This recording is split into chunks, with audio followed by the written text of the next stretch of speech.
Hey everybody, welcome to the video and welcome to some garage sales.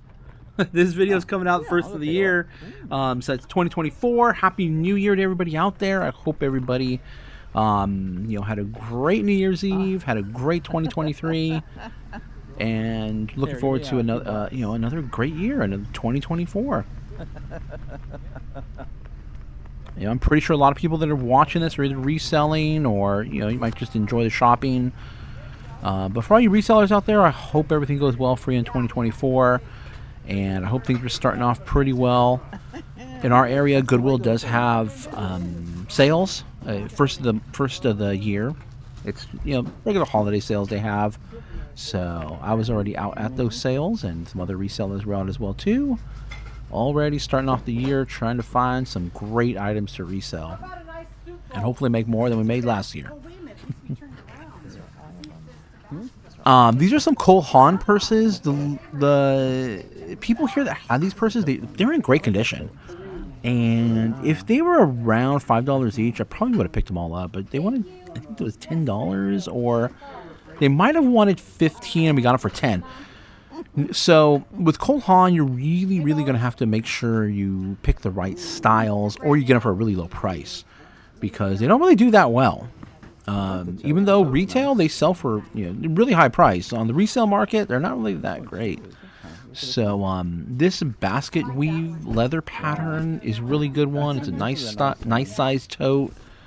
And by the time the video comes out, that's already sold. That's sold for $70 if I remember correctly. And the other pebbled leather one sold for $50. So some nice pickups, some nice sales, and yeah, just have to be cautious, with everything you buy. You double check your comps, especially if you're just getting started. You're not really sure what the market looks like. The market can change. We're in a new year, so be cautious. Trends can change. Suddenly, what sold last year might not sell this year. So, just do your research. I'm not somebody, as far as the new year goes, I'm not somebody that really sets any resolutions. I don't really set like a year goal or anything like that. It's just, I'm always trying to improve every single day. Every single day, I'm trying to get better. I'm trying to find better items, trying to list more items. I'm trying to find items that sell fast, find items that will sell for good profit, find items that people want to buy. And so that's what I try to do every day.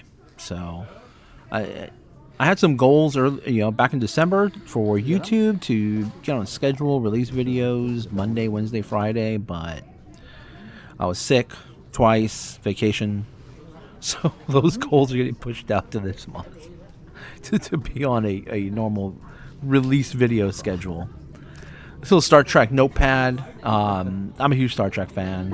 I'm gonna pick this up for $5. Should sell for about 15 to 20, and it's brand new. If it wasn't brand new, I would not have purchased it. But the fact that it's brand new, still sealed, it's from Hallmark. It's Star Trek. It has Spock on it. We're gonna pick it up. Didn't we have one like that not too long ago? Those books over there, I have been to this community before when they've had sales, and I had a really great book score. It was actually Dune, a really early copy of Dune that sold for $85, and I picked up the book for $5. I picked up several books for $5 and a bunch of matches. The vintage matches actually sold for around, I think it was about, in total. Thank you. Because I did kind of break it up. Oh wait, I should hold on to that. Right on $50 for the matches. Then I got some miscellaneous other books that sold for around $10. And the Dune book, that one was the one that made us the good money for $85. So definitely look out for early copies of Dune. Early sci-fi stuff does really well as too. Plates and mugs, definitely not anything really worth reselling. The price might have been right, but then again, is someone really going to look for it? Are you going to, do you have a place to store all this stuff? You really got to be, even though the price might be really good, you really still have to be picky and choosy. Even if it's offered for free. Like, if it's free, Do you have a customer for it? Is there going to be a customer for the item that you're getting, or are you just gonna keep it stashed away somewhere and maybe sell it in a year or two? Is it even worth it, taking up that space? So these are the things that are all going through my head and what I'm doing when I'm out here looking. So I did pick up a knife here at this sale as well too. I'll pop a picture up of it. Sold for, I think it was $120. I'll have to go take a look at the picture and I'll post it on here. It was a really good knife, made in America. So that was a good sale as well too. But we're gonna cut over to the Goodwill now. And here we are in the Goodwill. Right into the glass section. Clear glass. As you can see, I already have some stuff in my cart. A couple of baseballs. One of those baseballs actually already sold. It was just an American League baseball. And then the other one actually had a signature on it of, I'm trying to remember, I think Frank Robinson. Had a Frank Robinson signature on it. Don't know if it's, legit or not. But I did post it on eBay as non-authenticated signature. And I posted it for $25. Still hasn't sold yet, so we'll see what happens with that one. I do have a camera in there as well too. It's a Kodak camera, and typically Kodak cameras aren't really something you really want to look for. They're not the best. You want to look for your Canons, your Olympus, Nikons. But it was a it had something crazy. It had like a 40x zoom lens on it. Well, it wasn't like a detachable lens, but it had like a 40x zoom on it. It was rechargeable with USB, which is great because a lot of them, usually you need like some unique cord or you need a separate battery adapter. And the camera was priced up a bit. It was priced at $16, but that camera actually already sold, and it sold for $60. So this is something really cool. It hasn't sold yet, but this is a gold panning kit, and it actually has, it says on there, real gold ore with guaranteed gold to be in it. So that's gold. I mean, that's gold. There's gold. There is gold there. How much gold? Maybe only about $10, $15 maybe worth of gold. Maybe. It said the potential to find any nuggets, gold nuggets. That would be pretty amazing if there were some gold nuggets in there. Probably not, though. The odds are no. But I'm definitely going to pick these up. I mean, it's gold. There's real gold in it. So I'm not going to pass up gold that's on the shelf. I think, if I remember correctly, they were right around... I think I flashed the thing on there. It was right around $7 or so for each of those. Now, unfortunately, at the end of this video, I won't have a breakdown. I shot this video while I was... I shot this video, and then I kind of got sick, and I ran out of drafts, so I just started listing stuff, and all this stuff is either sold or filed away. So there won't be a what do you call it? I won't have all the items at the end of the video. I can't even think of the right words, but there won't be all these items at the end of the video. A recap. That's what the words I'm looking for. There won't be a recap. But we will be talking a little bit about 2024 and, what you should be doing. Or what you should be, at least trying to do for the year.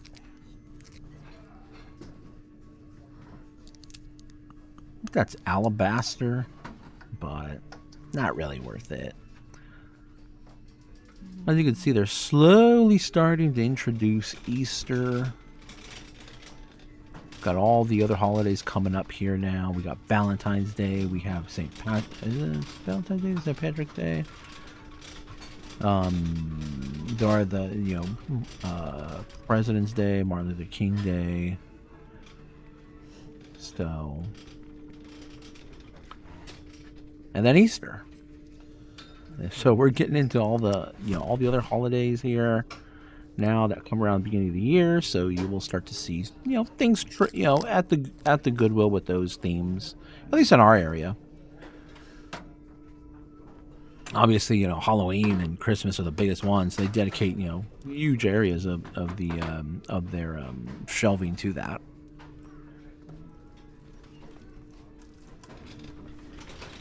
In that box there that's in there, that's another, it's a handheld, like a Handycam, Sony one. I ended up putting it back.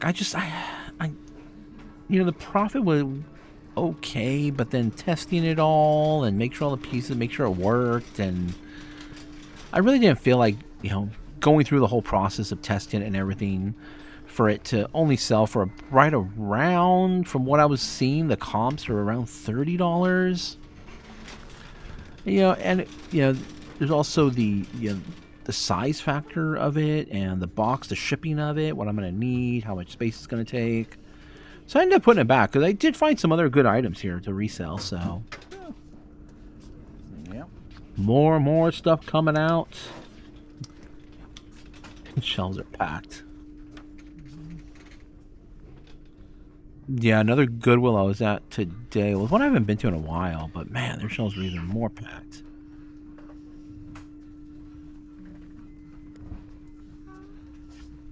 But yeah, it's just not.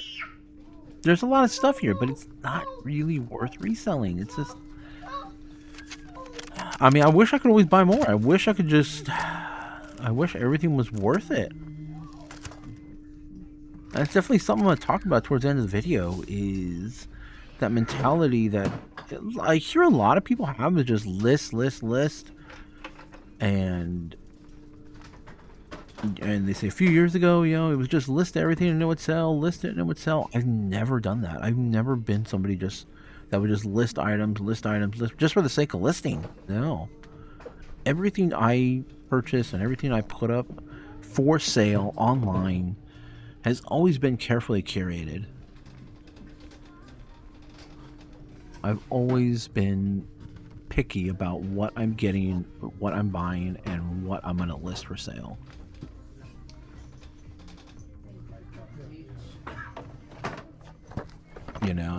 Even during the pandemic, when everything was online sales, just of course blew up, and everybody was buying everything and anything. Obviously I couldn't go out and shop the way we did, but I had a lot of stuff that I was able to list that I've curated over the years, and I listed it and it sold.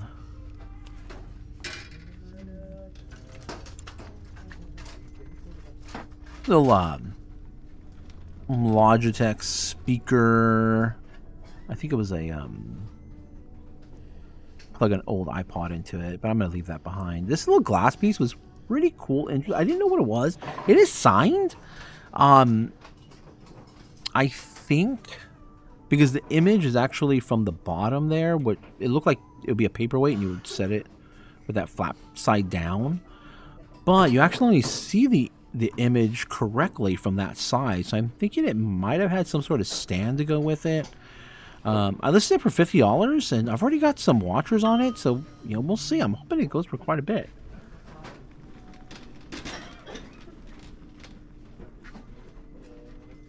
But that's going to go ahead and wrap up the trip of the Goodwill, and I have some talking points here at the end. Okay, everybody, welcome to the end of the video. No recap here, so like I said earlier, I shot this video when I was healthy. Then when I got sick, a vacation, Christmas, I kind of I burned through all my drafts, and I needed just to list items. So I was just listing. I was listing everything I could possibly list that I had around, and the items are filed away somewhere, or they sold already. So, but I hope you guys enjoyed the video, and I hope you guys are enjoying the videos. And one of the things I know I talked about, I don't really have any necessarily resolutions or goals. I'm always just trying to get better every day.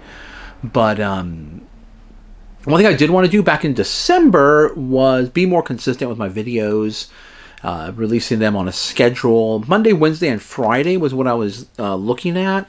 But then obviously I got sick and everything happened, so that is not the case.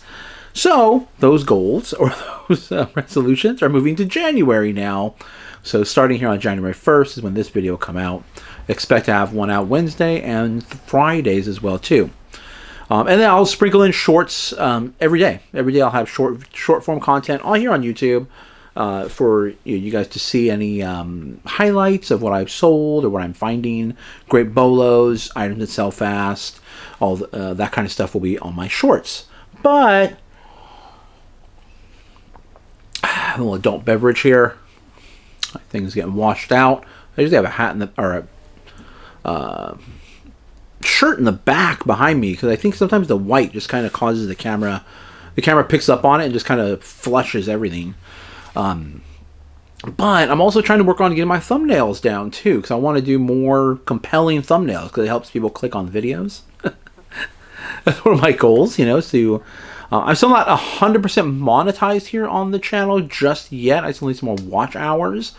So I'm also trying to, monetize YouTube as well too. Earn some ad revenue from the information that I'm providing for everybody out there. I don't know. I may open up memberships. I do have the ability to do that now. I don't, see. I really don't know at this point what I'd be able to offer a member other, than gratitude and a thanks for supporting me. At this point in time, I really don't want to do like member only content or Patreon stuff right now. Maybe things could change in the future, but I just see myself just making videos, just trying to help everybody that's out there earn money through ads. So there may be ads appearing soon. But the thumbnail, as you saw, is a nice little path through a little forested area. And my message to you guys out there is to find your path. First of all, you're going to hear a lot of people, including me, tell you what works and what doesn't work here on YouTube. I mean, here on in the reselling world on eBay. You're going to hear a lot of negative stuff. A lot of negative stuff gets great traction, gets a lot of viewership, and it makes people a lot of money here on YouTube. Speaking negatively regarding eBay or resellers or drama, and I'm here to tell you guys to don't listen to that. There's a lot of people that have made great livings off of eBay. I know people that have made great livings off of eBay. For the longest time, I've done it part-time, and I really decided to push myself, and me and my wife, we decided to push ourselves the last few years to really, really make this more full-time. And it's a great way to help break away from that 9 to 5, which I was really I really liked my job where I was at the hospital, but as of late it's been slowly becoming more of a stressor for me. And stress is, if you guys there's plenty of articles out there, stress isn't good for you, and I really need to start unwinding myself from that. And reselling has really helped. Something I've always done, so I already had the history. I already had some knowledge. I already had a well-established eBay store, so it was easy for me to transition right into that, and then start making more profit, more money. That's what we need to support ourselves in this world. But the fun in doing it is, the stuff I find out there. You guys know I love Legos. You guys always know I buy Legos. I'm always a Lego buyer. And I just found these today. Check these out. Some bolos. I wasn't going to do any bolos, but I just found these. These aren't in a video because I got these separately, but Eiffel Tower. I'm telling you, you got to know people. When you're in this business, you got to start getting to know people, getting to know other resellers.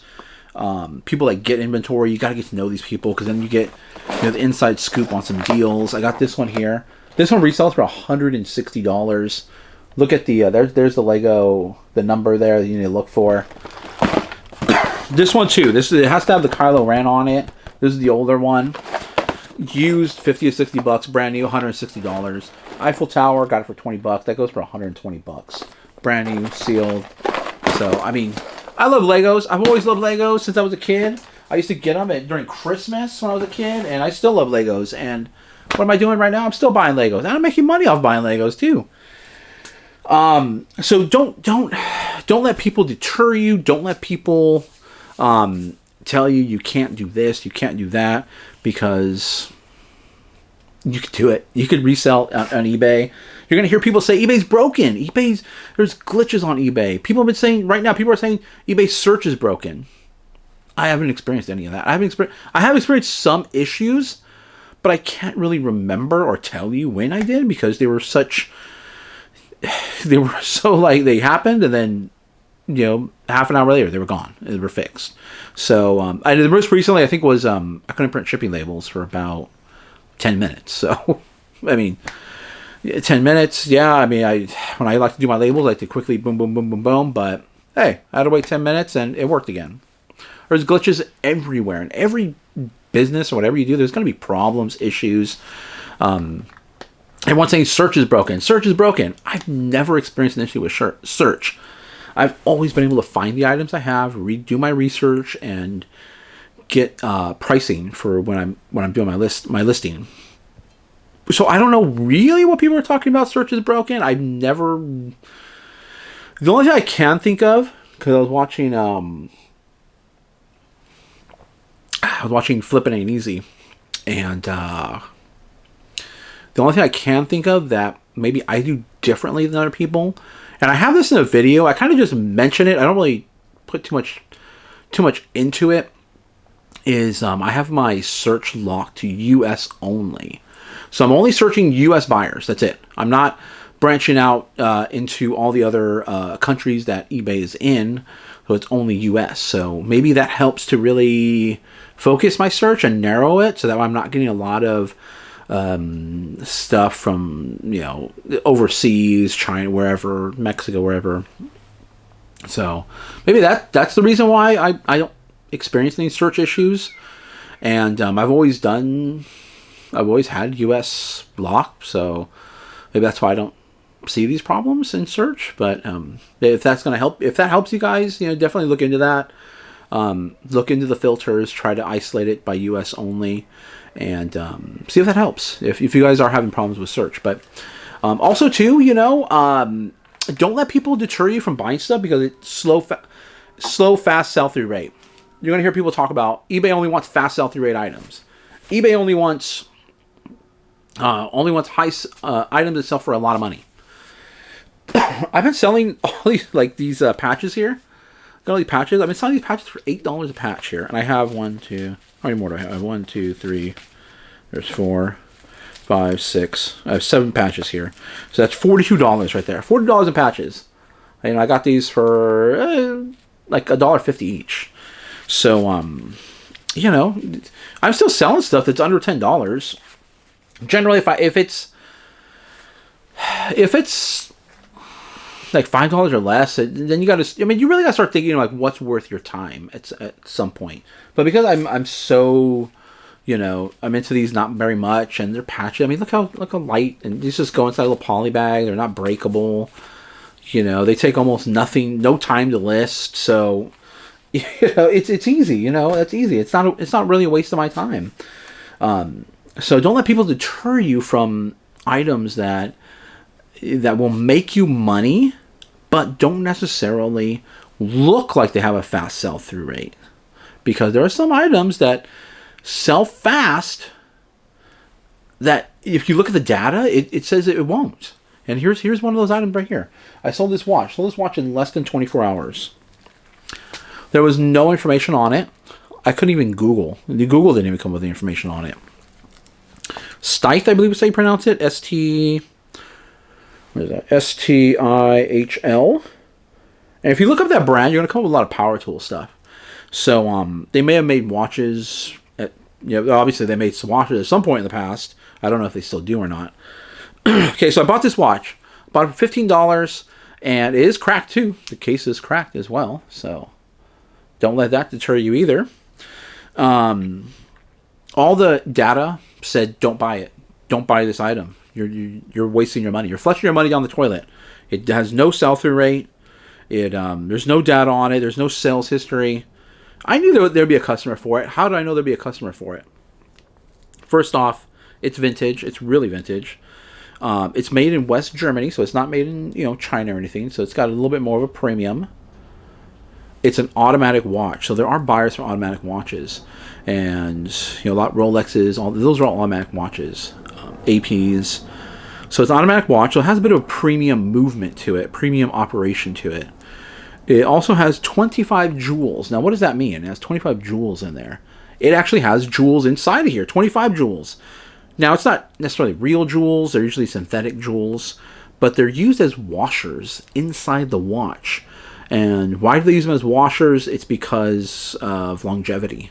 Longevity, and obviously, these watches do need servicing from time to time.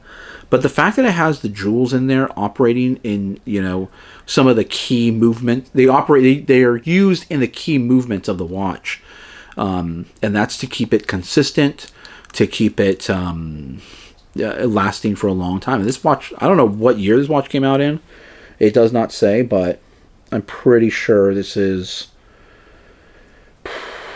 60s, 50s maybe. Pretty sure it's that old. But all the sign, everything said, don't buy it from a data standpoint.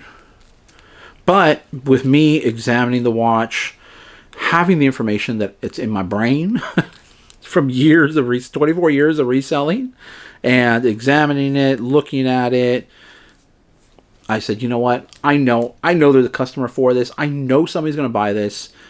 And sure enough, I bought it, listed it. Within 24 hours, it sold for $124.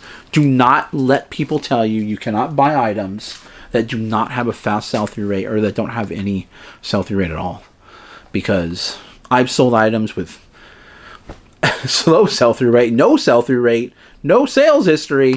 I've sold them. Why? Because experience will trump sell-through rate all the time. Well, maybe not all the time. I shouldn't say all the time. Sometimes sell-through rate can trump. Sometimes. I don't know. I can't think of a scenario right now, but I would like to think that my experience can trump anybody that says fast sell-through rate is the only way to go. And I have 24 years to back that up with. Okay, so I hope my channel, there are other channels out there, positive channels, that will help teach you guys, items to be looking for, from a business aspect, what you should be looking at in your business. There are certain metrics you need to look at. eBay provides you with a lot of data, a lot of information to help you keep track of what you're selling. Are you making money on it? Also, too, don't discount or don't forget about what it costs you to sell an item, because you're going to need shipping supplies. On eBay they charge fees for selling items, so you need to take that all into consideration. So just saying, I'm going to buy this item for $1, and I'm going to buy this item for $5. It'll sell for $10.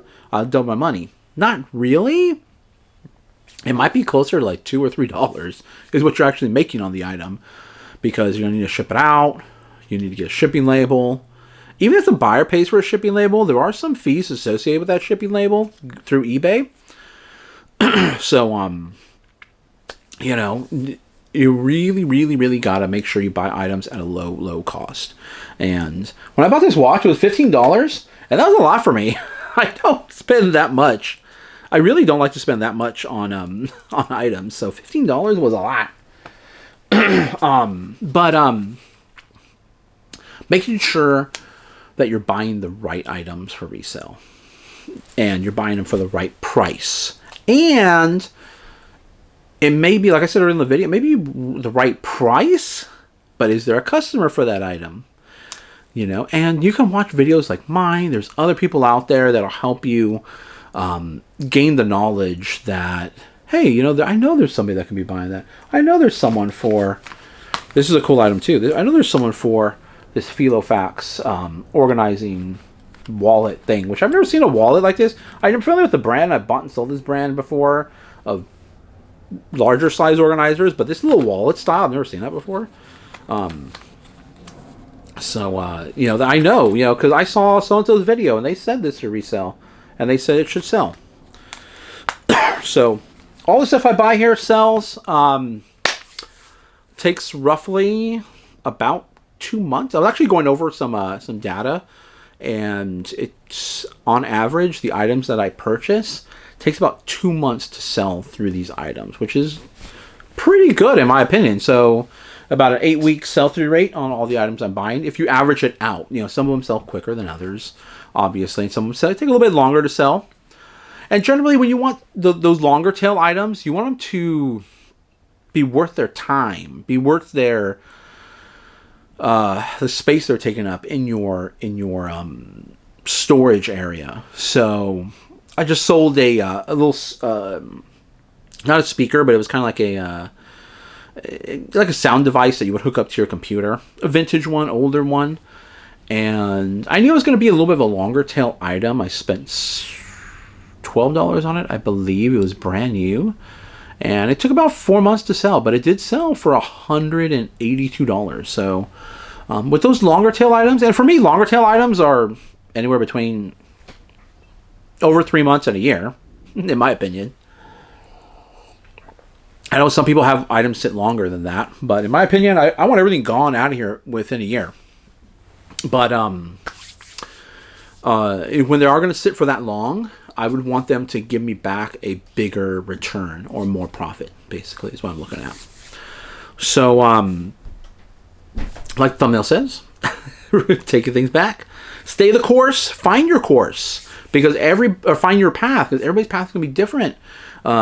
You know, I like to think that I'm pretty versatile in what I buy, and I'm hopeful that you guys can see that, oh man, he's, digital cameras, he's a digital camera buyer. So I like digital cameras. So I'm going to get into digital cameras, and you watch my videos, and hopefully you find some bolos or items that you should be looking out for. Or you're a hat person. I buy all kinds of hats too. You're a hat person. And do I have any other hats around here? I don't have any hats right now. You're a hat person, and you're like, oh hey, that guy's a hat guy. He buys hats. I should look out for those hats. There's other channels that are a little more specialized, a little more niche down. I don't like to be niche down. I like to be very, to me, if I niche down, it seems like it'd be more like a job to me. I'm just finding the same old, I mean, not to put anybody down, but finding the same old mundane stuff. Maybe some people like that, but I don't. I like to go through different stuff, sell different kinds of items. That keeps me going. But I hope you guys see the channel and be like, oh man, I could see that. Or if you visit other channels, if you're into clothing, vintage clothing, there's plenty of channels on clothing, vintage clothing. But finding what works for you if you are into reselling, because it's a reselling channel. If you are into reselling, that you figure out what you want to resell and are you going to get enjoyment out of it, and because once you start deviating from that path, I'll tell you what, it's going to be hard to get back on. Here's another item here. This is another unique item. Look at it. It's a pencil case. Nylon. I mean, I guess it could be a case for anything. But just a little nylon case. Unassuming, black. Sold for $20. Took 48 hours to sell. But the reason why it sold, that brand name right there, to me. Because it has that little brand name on it. $20 for a little pen. I got this inside. This was inside another bag. So this is more profit on top of the profit I'm making on the bag, too. So, another bolo. So I just hope you guys, in 2024, find your path if you haven't found it already, or if you're getting discouraged with the path that you're on. Avoid the negativity that are on the sides of the path and the bushes there on the thumbnail. Avoid all the negativity that's out there.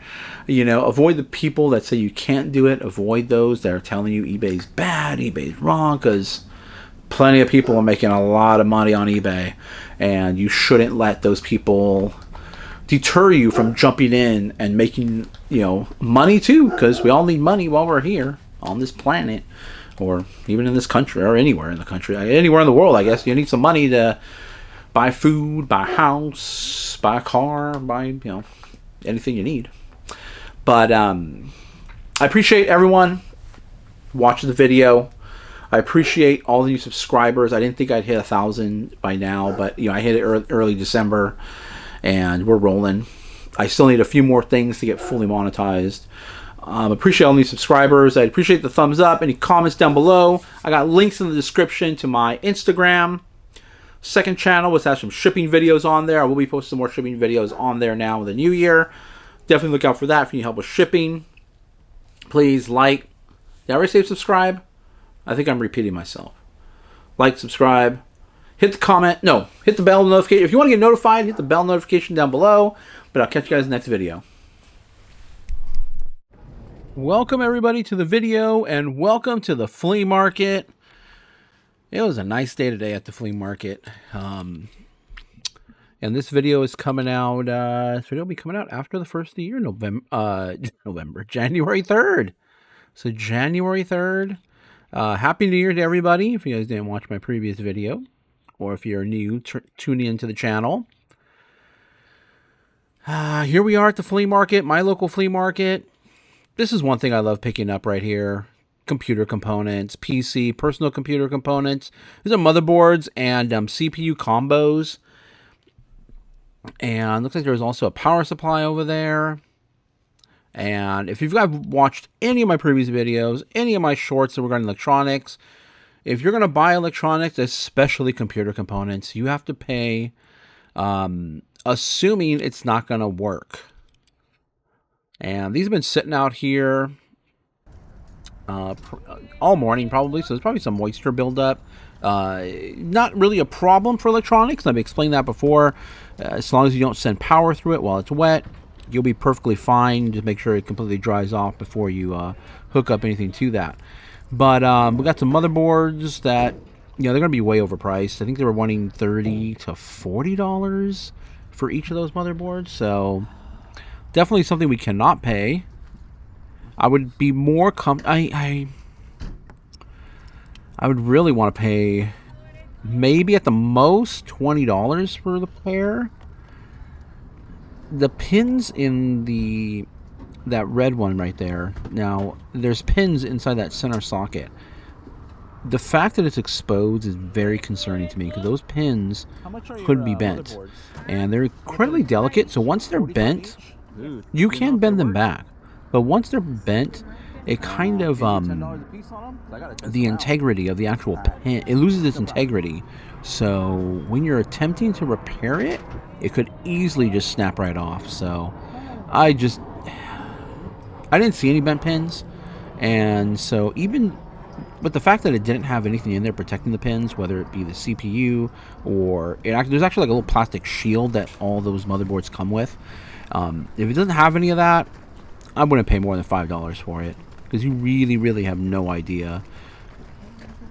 So they were just way too overpriced. And this vendor here on the corner is typically overpriced anyway. Well, not necessarily I shouldn't say overpriced. They're priced at what you would probably get for it online on eBay. So I can't pay those prices. I need to buy, under. I need to be able to make a profit. And especially with electronics, I cannot pay eBay prices for electronics because I don't know if it works.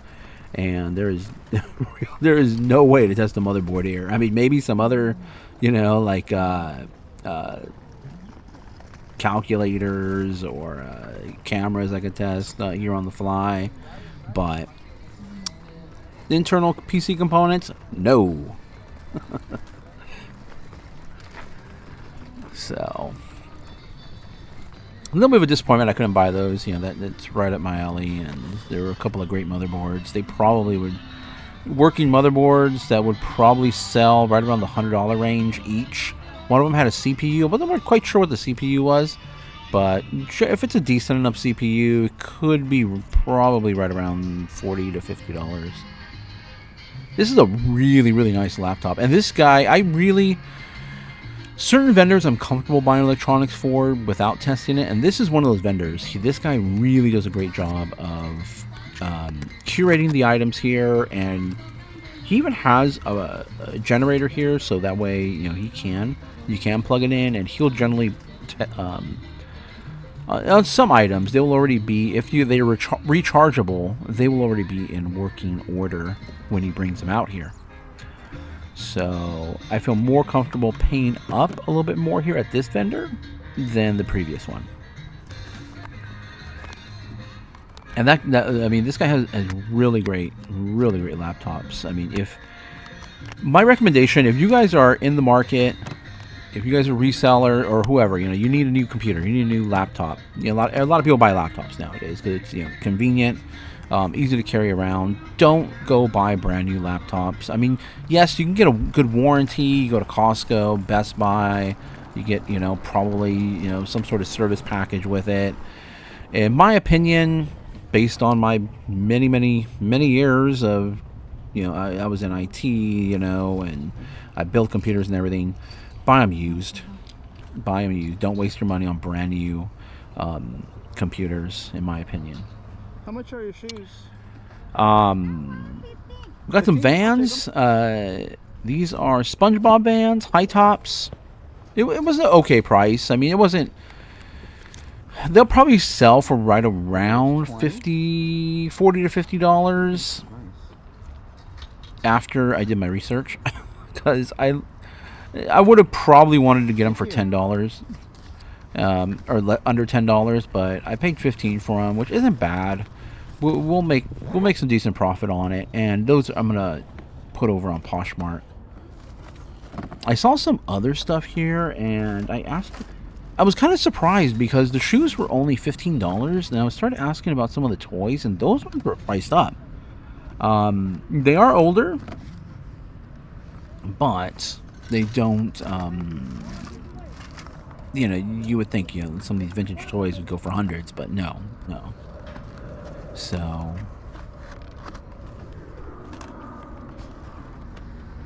there's a box full of video games there that this guy's going through right now.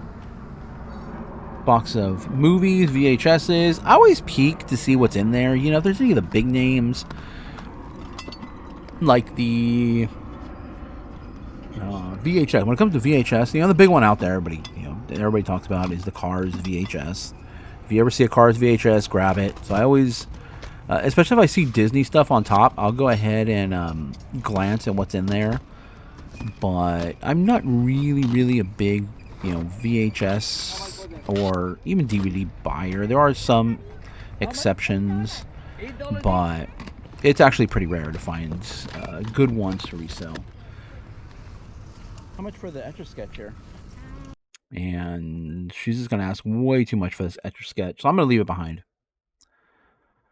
And I was waiting for this guy to move out of the way so I can go and take a look at these games in here. But she was kind of asking a little bit too much, and I really didn't see Unreal Tournament. It's decent. That Midnight Club is a decent one, but prices were just a bit too high. So you really can't pay that much and sustain your business by overpaying for items. And again, I'm going to say it again, especially at the flea market, you got to test all this stuff out. You got to make sure it all works. So I'm always going under the assumption if it's something that requires testing, I'm going to need to assume that it's not working. Okay, we're over here at a vendor I buy a lot of stuff from here now, and her tables are stacked. So those look like Doc Martens, but they're not. These Apple chargers, if you can find these Apple chargers, they do pretty well. These clean up pretty easily with just some alcohol and anti-static cloth, and you want to find the ones that have higher wattage. So the higher wattage are the better. So now we have iPads, and you really run the risk if you're buying iPads of them, first of all, just being iCloud locked. And then, are they even, do they even have a lock screen on them? And then it's basically worthless. Yeah, you could probably sell them for parts, but it's a long tail sale. I wouldn't waste my time. And so when I do see or I'm interested in purchasing any iPads from anybody, the first thing I'll ask is it iCloud locked? And if it is, I just pass it up. It's not worth it at all, in my opinion. Yeah, you're welcome. When it comes to PCs and computers, though, even if they are password locked or anything, you can reset them, and you can even reinstall the operating system on those, and then they're back to full working order. There are occasions, it doesn't happen often, but there are occasions where there will be what's called a BIOS lock, and the BIOS is an initial set of it's basically just it's a little chip with software on it that sits on your every motherboard, and basically it's the initial screen you see when you boot up your computer. It's in BIOS, and so it's booting up, it's checking everything, checking the CPU, the memory before it kicks it off to the operating system. So sometimes there could be a BIOS lock on computers. And there's always ways to bypass everything, but if there is a BIOS lock, I don't even bother. It's not worth my time. I can spend my time and money on other items around here. A lot of these tiny laptops, I've been seeing a lot of them pop up as of late. They are what were known as netbooks, and they're very just low powered. As you can see, like that triple E PC. There's an Acer one over there. They were just really low-powered laptops, only meant for just web surfing and some word processing, stuff like that. They were not meant for any heavy-duty work. They are cool, and I do like them. They're just not really worth it on the resale market. There are so many better options nowadays. Microsoft Surface tablets have even more portable, better battery life, better screen, and a little bit more horsepower under the hood. So I wouldn't touch those mini laptops. I mean, unless they're in great condition and you're getting them for, you'd have to get them for under $5, in my opinion. Then you could potentially sell them. They might be a long tail item. They might be. I mean, they do sell. So, here's some jewelry. This is not. A lot of people mistake that metal for jewelry, but you'll see on the back it'll say Mexico alpaca, like an alpaca. It'll say Mexico alpaca, and it's actually a metal alloy. It's not silver, even though it looks like silver. It really, really looks like silver. There I am examining it just to make sure it's not silver, but I see the alpaca on the back. And if it is alpaca, Mexico alpaca does bring a little bit more of a premium. And it has that crushed turquoise in it, kind of in a bit of a crushed turquoise and a bit of a resin. It's a really nice piece, and it will sell for around $20. A really cool little vintage hat. This is actually a baseball team. If I remember correctly, a baseball team in Japan. Just trying to make sure I remember my names here. The Nippon Lions, I believe. Japanese baseball. And, I mean, if you guys are familiar with baseball, I mean, there's a lot of great Japanese players. I remember when Hideo Nomo came out. Oh, man, when he came out and signed with the Dodgers, oh, man, that was... I mean, just his style of pitching, I mean, really cool. Then, of course, we were all chasing his rookie cards and everything. And I think of Hideo Nomo came out with the Dodgers. That was right around when Mike Piazza came out. Raul Mondesi. Who else was? Eric Karros. There were just some great, just up-and-coming ball players playing for the Dodgers at that time. And, yeah, I'm a huge baseball fan, if you guys don't know. I see some other shoes down there. There's some Jordans.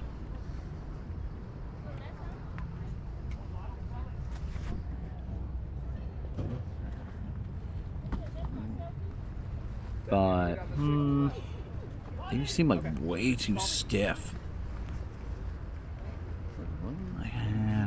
And I don't. I really want to buy shoes now or focus on shoes that are in better condition, that really don't take too much for me to get them ready to list.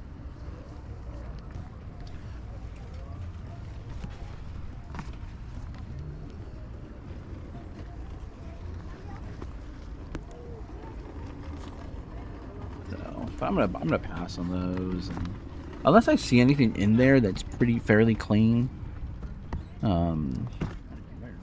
I might snap it up. But you got to remember, a lot of this stuff has already been sitting in storage units, and you know, a lot of the storage units are not temperature controlled, so they've pretty much been, you know, in my opinion, they've pretty much been exposed to, you know, extreme elements, and that's not really good for leather or, you know, these types of material, and can really do some, you know, I've had it where I've purchased shoes where they look perfect, they're almost in brand new condition, and you go to just, you know, like clean them up a little bit, get them ready to go, get them ready to list, and they just start falling apart. They literally just start falling apart. They look perfectly fine. It's almost like a dry rot shirt. You know, a dry rot shirt is just a shirt that has never been worn or used. It's basically like a dead stock, so it's brand new, and I forget exactly what it is, but the material and what they use, the inks and dyes, just, I don't know, cause it to just rip up like Hulk Hogan. And that can happen to shoes. We're picking up that bag. That bag is pretty cool, and that should resell for about $30 to $40 in that bag. I do have a recap at the end of this video, so this is one of the videos where I was able to get a recap in.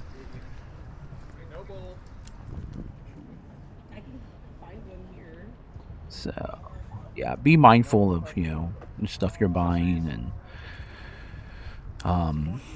some of these materials just don't hold up over time, and they just fall apart.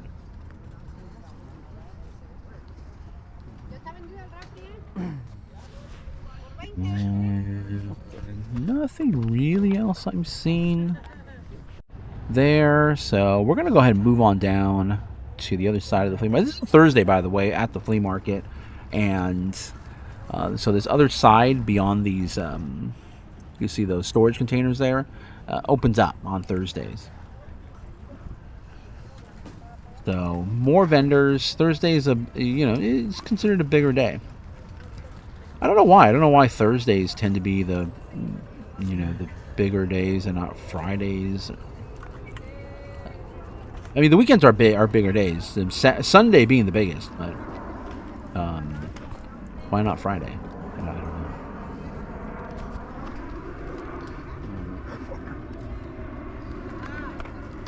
know. This is a router, wireless router, but it's got a weird like sphere gimmick thing to it.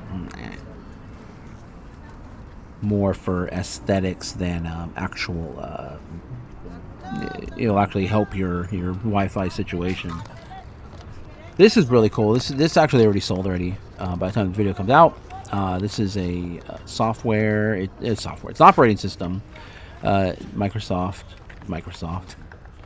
I'm mixing my words up here. It's an Apple Macintosh X operating system. A copy of the operating system. So don't pass these up.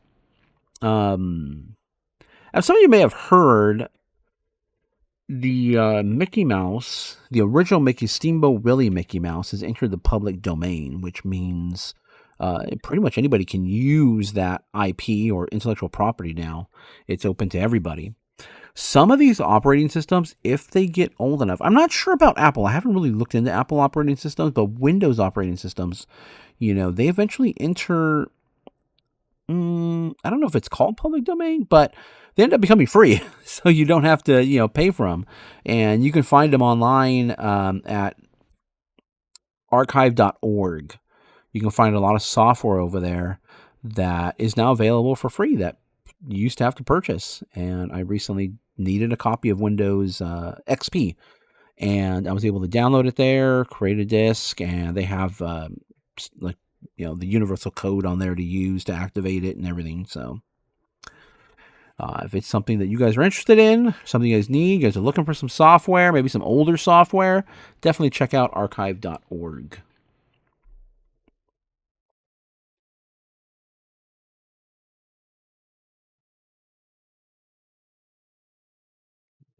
What else? So now I'm starting to see other items. I'm starting to see other items here at this vendor's booth, and that's really starting to pique my interest now. So once I start to see items, I'm like, all right, look at that. There's that's there. That's worth it. Worth me picking up. Um, Now it's like, okay, what else? What else now? There's got to be some other stuff here for me. I mean, it could be that just the one and only thing on the that the vendor has, and that's it. But this vendor, there's several people here. I'm not sure who exactly is in charge, but there's several people here that run this booth. The clothing here is I think it's dollar clothing on the tables. So anything hung definitely goes for a little bit more if it's hung up around the tents here. But if you guys look for clothing resellers, they could make a killing around here. I just severely dislike clothing. I should say severely dislike it. I dislike it because I will pick it up from time to time, and I should say I heavily curate the clothing that I resell, and most of that clothing now is going over to Poshmark. So it's really, really got to be worth my time and effort. Employee hats. Always look out for employee hats. I grabbed another one that was really, really specific. If you saw that it's a Levi's Stadium one. So that's really, really specific to our area here, which Levi's Stadium is in Santa Clara, which is not too far from San Jose. Basically, you reach a point where it's on the other side of the street. There was an Apple hat, an Apple employee hat. We're definitely picking that up as well too. That Bee Stompers, that's actually a Disney hat. That's what do you call it? Winnie the Pooh. And then we're going to pick up that Columbia hat, which actually that Columbia hat already sold by the time this video comes out. Oh, and that Apple hat sold already too.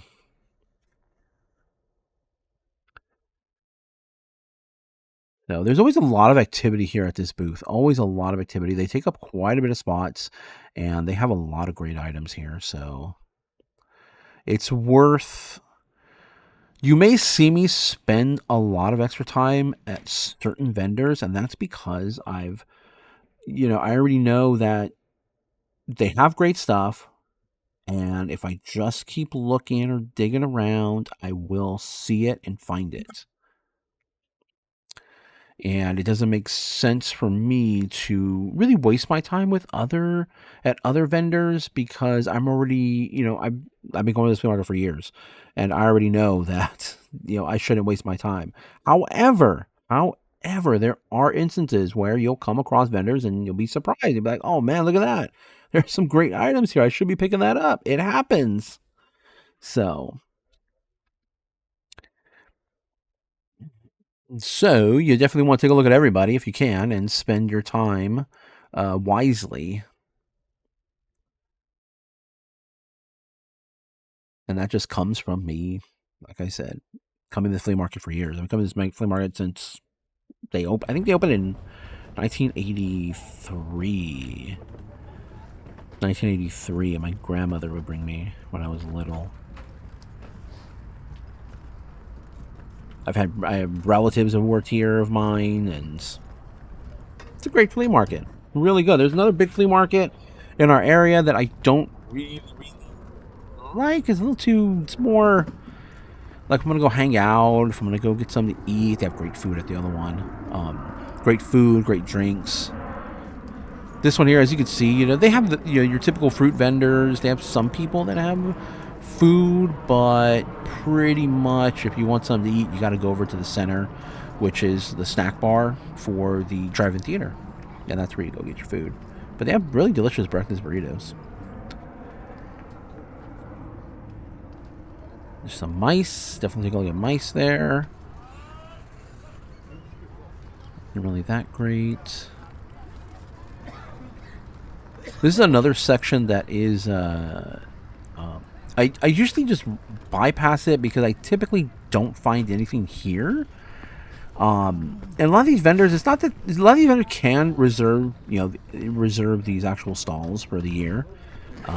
But some of them just come regularly for the day, pay the day fee, and they just set up in the same places they've always been set up.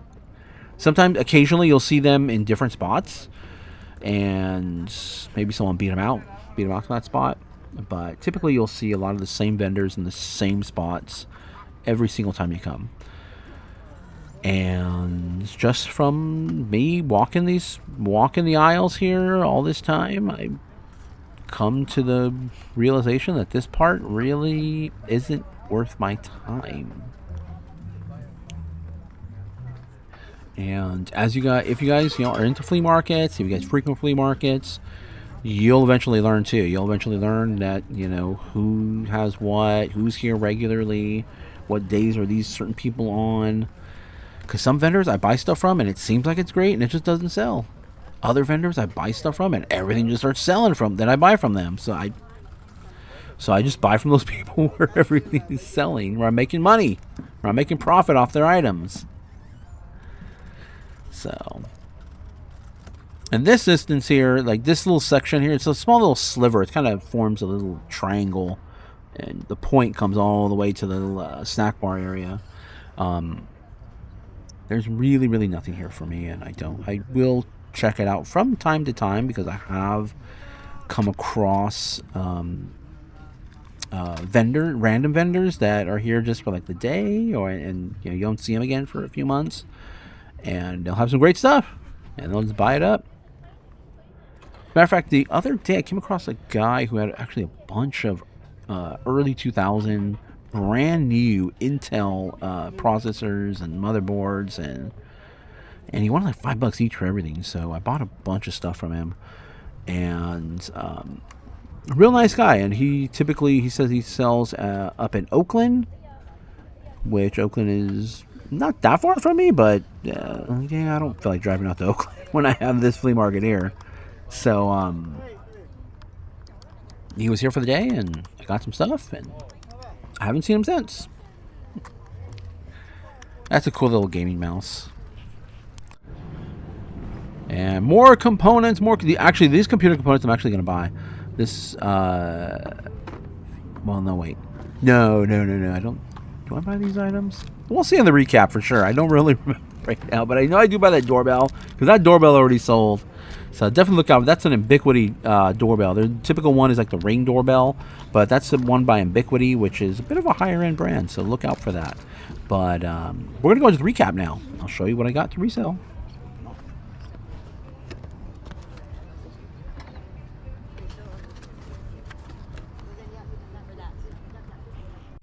Okay, everybody, welcome to the recap here. So we got a lot of great stuff.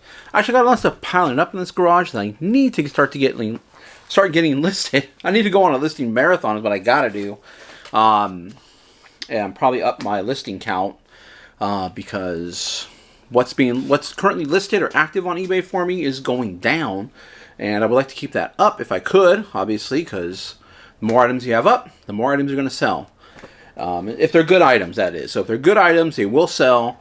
If they're priced right, you'll eventually sell them. So important to check. I have that video of how to look stuff up. Definitely be looking stuff up. But right off the bat here at the flea market, we grabbed this bag. Well, I mean, it wasn't right off the bat, but we did find this bag here. Definitely a brand to look out for, Jack Spade. It's a really nice, and what really ticked me off was just how well it was made. A very heavy canvas, and the seams and everything were just done really well. So that prompted me to look it up, and I was like, all right, let me just take a look. It seems like a really well-made bag, and sure enough, should go for like $40 to $50 is what we're looking at there. I'm gonna toss that over there. Then, I got a bunch of shoes, and I got a bunch of Vans, which is kind of interesting because I'm always things falling in there. I got these Vans. These ones I got towards the end of the day, but they were $5 each. the newer style of Vans. And, these should sell for about 25, maybe 30 bucks. They're in decent condition. They got the camo print. I am keeping one pair because I did get 3 pairs from the one vendor. And I'm keeping 1 pair for myself because I have been wanting to try this new design, see how comfortable it is. But I have so many shoes. I didn't really want to pay full price for them. But for $5, I'll be willing to try them out. And let me tell you something. They are very comfortable. Those are backwards. The other Vans, again, it's going to go for like 20 to 25 bucks. So that's why you want to pay, in my opinion, $5 or less for Vans. You don't really want to pay too much. $10 might be kind of pushing it. But yeah, another pair. My size also too, size 11, so I can't go wrong either way. For $5, I either get a new pair of shoes or I get a sale. Another shoe fell to the bottom of this, to the bottom of that box down there, but it's a SpongeBob shoe, and surprisingly, it doesn't go for as much as you would think it would go for, being that it's a high-top Vans. It's SpongeBob, popular character. It has the barnacle guy, or I forget what his name is, on the bottom of the shoe. But I paid $15 for them. I'll probably get about 40. I think I featured these in a video, a listing video, not too long ago. These will go up in Posh. These will not go on. They will not go on eBay. So hopefully I should get about 50 bucks for these shoes right here. I had to take one pause really quick. Okay, so we're back. Well, back for me, but this will just be a quick cut in the video. Then I got a Dyson fan. I didn't. It's not in the video. I mean, obviously, if you get Dysons go for pretty good money. Dyson fans, Dyson vacuum cleaners. But I'm keeping that one. It's hot and cold, so it's also a heater and a regular fan in one. And I got it for $150. Now, yes, it's a little bit much. Resale value, probably around $200 or so. And if I was going to resell it, I would definitely try to negotiate a better price on it. However, because I was going to keep it, I ended up paying that price, the price that they were asking. Now, there was another guy there also looking at the Dyson. However, the vendor there was telling them $180. But the guy, I've never seen the guy before, and he's not, just there, probably once or twice. And because I'm there all the time, I'm constantly buying. And buying a lot. I try to buy as much as I can, as much as, all the stuff. I mean, if I could buy everything from some of these vendors, I'd buy everything. But I just can't. A lot of stuff I can't make profit on. A lot of stuff just doesn't sell well. So I try to buy as much as I can. And because I have that reputation, I will get offered better deals. And so I was offered the fan at $150. If I was going to resell it, I would definitely try to negotiate to around $100 or so. And even at $150, I mean, you're going to make about, $30-ish if you sell it for $200, which is within my price range. But the size of it and the weight, doesn't really justify that kind of profit. I definitely would want to be somewhere more around $50 to $100 profit on an item. If it's going to be a large item to ship, take up a lot more space and storage. So I'd want to make a little bit more on it. But again, because I'm using it for myself, I'm keeping it for myself, I was happy to pay that price. And I'm happy to pay, I'm happy to buy stuff for myself from vendors that I buy from regularly. Because if it's for myself, there's usually no negotiation. I usually just, okay, that's a great price, I'm gonna pay that. And I'm glad that money is going to vendors that also support me and that know that I'm a reseller and that give me great prices on items that I am going to resell. So, kind of like a symbiotic relationship. We all we all help each other out in some way, in some fashion and form. What else do we get? Okay. I got a bunch of stuff in here. I don't even know where to put stuff. You guys don't see it on camera, but if I were to lower the camera, you're going to see everything that's going on here. I mean, technically it's like profit, just laying around everywhere that needs to get up and listed so I can make that profit. But don't worry. I mean, we are making profit. I mean, every day we have sales. We're making sales. So if you guys are having trouble making sales, buy the stuff that I'm showing you guys. If you guys find any of this stuff out there and you can get it for a great price, this stuff is selling. This stuff sells. All the stuff I'm showing you here, at least half of it will be gone in 90 days, if not sooner with some of this stuff. Especially like electronics. Electronics tend to go fast, depending on what, of course, depending on what kind of electronic it is. Let me turn the camera a little bit because I'm leaving the frame there. Although the white might get a little wonky. I gotta figure out some situation with the white. The one shirt isn't really cutting it. As far as sometimes they still get washed out. Either way, let's get down to the video here. Vintage hat. This is Japan, Nippon Champions. I think this is a baseball team. I'm not 100% sure. I think it's a Japanese baseball team. But a really cool, just vintage hat. See that it's already starting the camera. I think it's just picking up that white in the background. So let me just adjust that. This camera just adjusts really fast to everything. Okay. I think it's a Japanese baseball team, if I'm not mistaken. I'll definitely have to double check that. But a cool vintage hat. Vintage hats, again, are going to be right around $15. Sometimes you're going to have some big scores. I had one the other day with an Expos hat. That sold for over $100, but that's rare. It doesn't really happen that often. But you will come across them. And don't worry, you're going to come across these huge bolos. You're going to come across these huge big hits, big profit items eventually. They will come around. The more you're out there, you're going to start seeing them, and you're going to start recognizing them. Watch videos. Do your research. You can watch my videos. You can watch anybody else's videos on YouTube. Anybody that's showing you stuff that they're buying and they're selling it for, do your homework and double check everything. Make sure you look it up.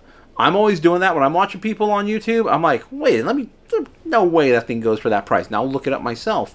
And sometimes I'll be like, oh yeah, I guess it does. And sometimes they'll be like, that's a bit of a stretch. But, some people have bigger. Let me move that thing. So I see the camera doing something funky with the white. There we go. Yeah, move that over a little bit. Okay. Either way, employee hats. Look out for employee hats. This is Apple. I mean, everybody loves Apple. I don't love Apple. Well, the whole PC versus Apple thing. I'm on the PC side of things, but I do recommend Apple products to a lot of people, and I do have Apple products. I do own Apple products, so there are some uses for it. We got a trucker style hat. This is a vintage LA hat. I'm pretty sure it's a Dodgers, but I'm not 100% sure. I think it might just be LA. I think someone just put this on there. It's not like sewn in or anything. It's just kind of, I really don't know what it is really, but it's an LA hat in maroon. I like the maroon. My wife might want this one because she's from LA. So, and we go to LA a lot. Go to Anaheim more specifically because that's where Disneyland is located. Then I picked up this hat. It was just a good price. It's just a Columbia hat. Nothing really special.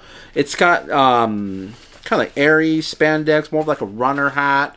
Triathlete or triathlon type of style hat. Something to keep you still have a hat to provide shade and the benefits of a hat, but also it's breathable. So you don't get so hot. Mac OS 10. Definitely look out for software. I just sold some software. I always sell software. Just look it up. If you're not sure, look it up and see what it goes for. This is actually an operating system. This is Mac OS 10. Got a lot of Apple stuff here because it sells. And of course, we're right down the street from Apple headquarters, so there's a lot of Apple stuff. This is Apple. I think this is Snow Leopard. Oh, Leopard. Mac OS X or 10 Leopard. Just the other day, I was looking for an operating system myself because I needed it for an older computer. It was actually I needed a copy of Microsoft XP, which I thought I had, but I guess I couldn't find it. So I had to find it online, download it. So people do look out. People do need operating systems, even older operating systems. People still need them. They look for them. I needed it. I needed one the other day, so great to pick up. And oh, and Apple stuff. I don't know. You could probably find it online, but Apple keeps pretty tight grip on their products, software, and everything, so this should sell well. Got more hats. I got some hats, and like I've told you before, hats don't really do that well anymore, but because I get such a great deal on hats, I'll pick some good ones up. That'll be about $10 to $15, and we're still making money on it. This one here, I picked this up because this is a Levi Stadium hat, which is in Santa Clara. It's where the 49ers play. But on the inside it says Chef Works. So I'm wondering if this is a, what do you call it? An employee hat or something. An employee hat from that stadium. So someone, obviously, I'm really, really narrowing down my my demographic with this hat. If I'm directing it just towards employees that work at Levi Stadium, there's only so many employees. But again, it has some appeal because it's Levi's. I don't think Visa really has any appeal. It's a credit card. But just a nice, light, airy hat, or people, 49ers, even though it doesn't really have 49er branding on it, but that's where they play. This Bee Stompers, when I picked this up, I'm like, oh, I know what that is. It's a Disney hat. As you can see right there, there's the tag right there. And this is kind of an older hat. So the Walt Disney Company, Goofy's Hat Co.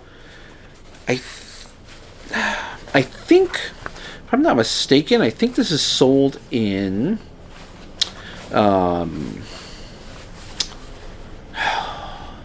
well, this one, I don't think this is sold anymore, but I do recognize this hat. But either way, it's a Disney hat. So if you see that, it's Disney. $10 to $15. Nothing crazy. So hats aren't crazy. You're not making $1 million off of hats. So you got to get them cheap. Cheap. I got to clean this out a little bit, but we have a Madewell little coin purse. You guys know, I say it in every video, I like to pick up wallets, purses. Well, I like to pick up more wallets than purses. Wallets, coin purses especially. These just go in a tiny little bubble mailer that I have and send it right off. No padding really needed. Nothing really breakable. Nothing really can get damaged unless, something rips into the package. But these are great, and they always go. If you get the right brands, stick to like Fossil. Obviously, if you go to designer, you got to make sure they're legit. And I'm not really that great with designer wallets and stuff. But this is a Madewell, so great brands, and should go for like $15 to $20. Again, easy $15 to $20 for these things. What else did we get? We got this doorbell. I didn't even look this up, but I noticed the I'm going to sell it as is because I'd have to hook it up to my own doorbell to see if it works. But this is the name you want to look for. It's upside down. I don't want to drop anything out of it. See that Unify? That's a Unify. That company is Ubiquity. And Ubiquity makes very high-end, usually commercial networking equipment. And they also do, cameras and stuff, and anything that hooks up to your network, they do that as well. Let's look this up really quick because I didn't even look it up. I just bought it based solely on the name, just because I was familiar with Unify. So if you ever see Unify out there, just know that it's from Ubiquity and it's great to pick up for the right price. Don't pay too much, but generally Ubiquity, you can get a pretty good price for it. Unify G4 doorbell. Gotta make sure I spell it right because they spell, instead of the Y at the end, it's an I. It was talking. It was picking up my voice. I do a lot of voice chat, so it's kind of funny because sometimes when I'm doing voice chat and I'm commenting on people's videos, it'll just, it'll scramble. It won't even make any sense. So I'm like, oh, voice chat. Oh, crap. Oh. Actually, this goes for pretty deep. All right, if I sell it for parts, I'll probably get about $30 or so. Working? Wow, working? Dang, here's the challenge here, because if it works, It goes for close to $200. Probably a little bit less in this condition, but it goes up there. You could potentially sell it as working, as used, and try to make that more money. Hopefully it works okay, and then risk it. I don't have that much money into it. I don't have that much money into this item, so my cost of goods is really low on this. I think it was $5 or so, not very much. So I could take the gamble on that $5, and hopefully it works. But for parts, it'll be low if I sell it as new, used.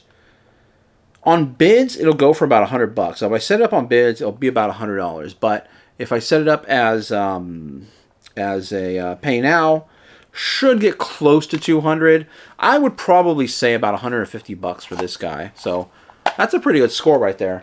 Again, look for that Unify or Ubiquity. That's going to command a premium. Ubiquity, it's spelled, let me make sure I spell it right. Or you know what? I'll just show you their website. Ubiquity. See, it always comes up with the A, but they kind of change everything a little bit with their wording. That doesn't even say like Ubiquity. Okay. Ubiquity. That's what it is right there. Get my face out of there, Sweat. Can you see it? I hope you guys can see it. But Ubiquiti.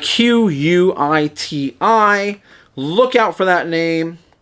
It sells incredibly well. Their routers, their access points or wireless access points, they look like little UFOs. Those do okay. I mean, access points aren't really unless you buy them brand new, they're good. But used access points they're not crazy valuable, but they will sell. I mean, if you get them for a few bucks, they'll sell well.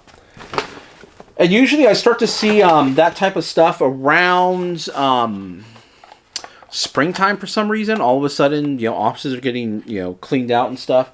I don't know what is going on, but there's some sort of powdery substance that blew up in here. I don't know what it is, where it came from, but all of a sudden, everything was all dusty inside this bag.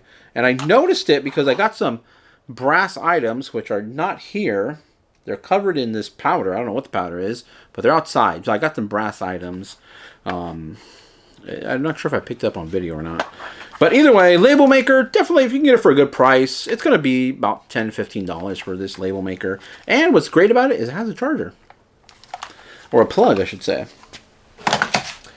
What else we got? We got some shoes. Why did I pick up these shoes? Again, we're seeing that brand, Madewell. A brand to look out for. So just some classic, basic women's shoes here. They're going to go up on Poshmark. They should do really well there. And hopefully get about $30 to $40 for those. They're in almost new condition. They're a good size too, 8.5. So definitely want to stick to a decent size. Okay, now I got chargers. And why do I pick up chargers? Because they sell well. People are always looking for them. And they're easy to ship. They usually don't require too much when it comes to padding. And definitely you want to look for the higher wattage. This is an 85 watt portable power adapter. Again, Apple headquarters is not too far. Oh yeah, I picked this up. I picked this up and I didn't even look it up. As a matter of fact, the guy I bought it from, I think I probably paid him a bit too much. Oh, that's right. That thing was covered in that powder. Okay, so I picked up this Star Wars VHS, completely sealed. Not worth. If you get it for like $1 or $2, it'd be worth it. But there's a lot of these out there. Not really valuable. This here, I have no idea. So let's look it up really quick while we're on the video. While we're shooting this video, Spirit of Flight Award. It's a belt buckle. Took a gamble on it. Let's see. Let's see what we have. Let's go in here. Spirit of Flight Award belt buckle. I think I tried to look it up really quick while I was in the while I was at the flea market, but Nothing really there. Is there a maker on here or something? I can't barely read that. AMACORFES? Brassworks? I don't know what that is. You know what? I did get another belt buckle that said something Brassworks on it. I'm trying to remember what that was. American Standard? It's not what that is. Not sure what that is, but it's a solid brass. It's limited to 100. I don't know if that means anything, but I don't know. Belt buckle, $10, $15, $20, $100. I don't know. Will I make money on these two items that I bought? Probably not. But everything else, overall, on the overall deal, we should make good profit on everything I bought. Another 85-watt charger right here. This one is a MagSafe 2 power charger. Needs a little bit of cleaning, not too much. Just a wipe down with alcohol and a cloth, and we should be good to go for that charger. Another charger that we got here too as well. What's also great with these chargers is it isn't the one where you have like a long cable on one side, then you have the actual adapter there, then you have another long cord to plug it in. That's always great because you can just plug this straight into the wall. What's this one too? This is another 85 watts. So 385 watts. Perfect. 385 watts. A higher wattage is definitely better. And what else did I grab? Oh, I grabbed a random. Did I get this or is this mine? It's my cable. Why did that end up in there? Just a random charging cable. But that's everything that we got. All right. That's everything we got from the flea market, guys. I hope you guys appreciate the video. I hope you guys like everything that you saw, or maybe you didn't like it. I appreciate any comments down below. Let me know what you guys think. Please subscribe. I appreciate the thumbs up. What else? Comments, subscribe, thumbs up, notification if you guys want to get notified whenever I drop a video. I tend to drop them late, but I gotta get more into a routine of trying to get my videos out during the day instead of trying to squeeze them in at the end of the evening. Otherwise, we're gonna get all this stuff listed. Oh, that's right. I have my shipping channel down below. I just dropped another video on there. If you guys have any questions about shipping, how to ship, I don't really go into the on eBay, the actual business policies for shipping. I just kind of show you guys what kind of boxes I use, what kind of packaging material I use. And I try to put unique items that ship, so get an idea of, how to ship. Things that are more complicated is what are the words that I am looking for. And how to get things to your customers safe and sound. Otherwise, we'll catch you guys in the next video.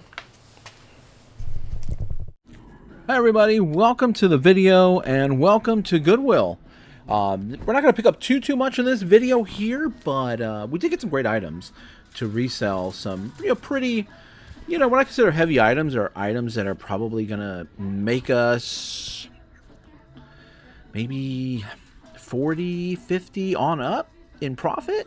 Couple of items. So one item is just kind of just something cool and a piece that we will I enjoy reselling, and then a piece of clothing as well too in this video.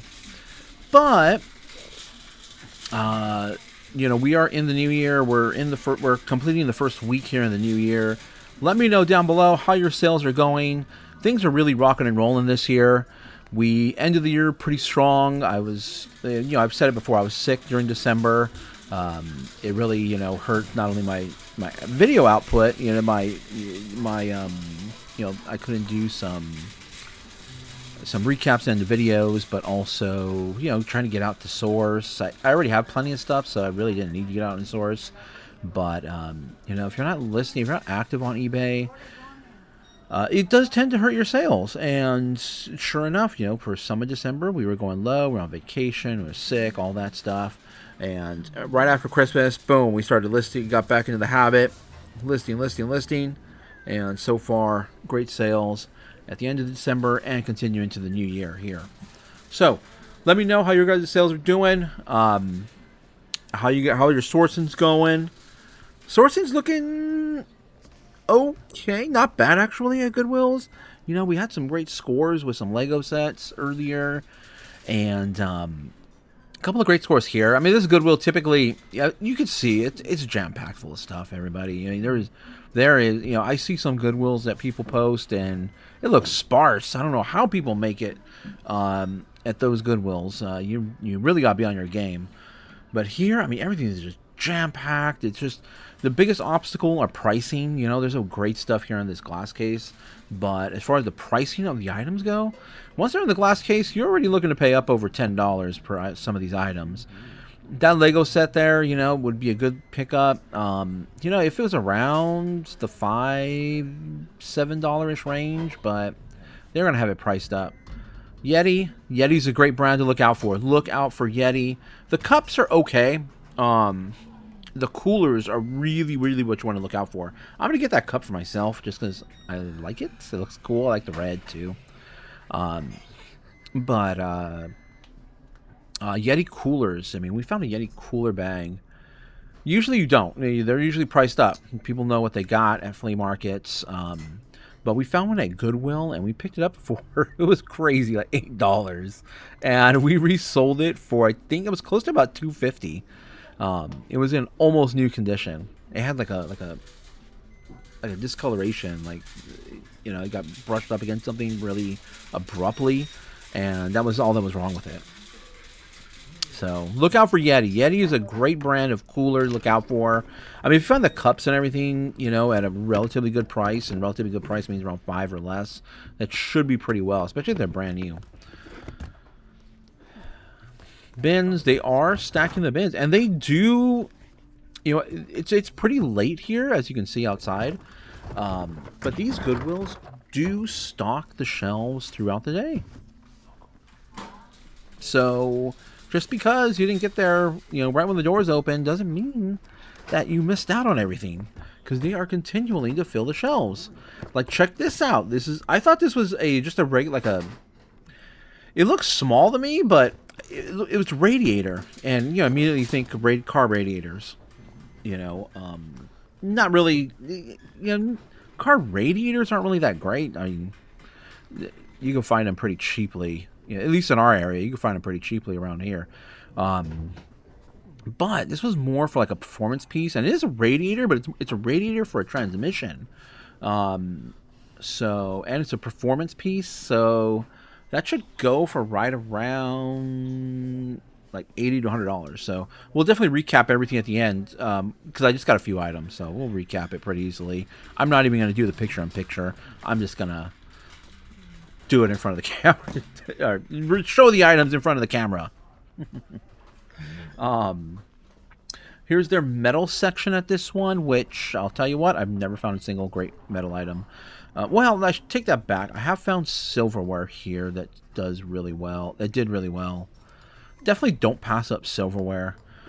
You know, you want to look out for the, you know, Oneida silverware is expensive retail, so if you can find it here on the shelves and at a really good price, you can piece that thing out. And that's what I do a lot with the silverware sets that I do find. I piece them out.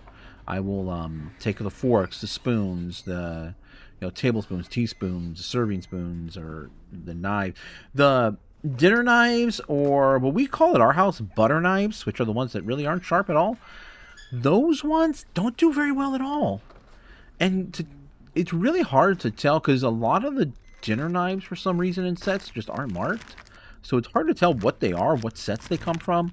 Google image them will help, but they're just, the designs of all the dinner forks or dinner knives or butter knives are all pretty similar, so Google imaging doesn't really help me.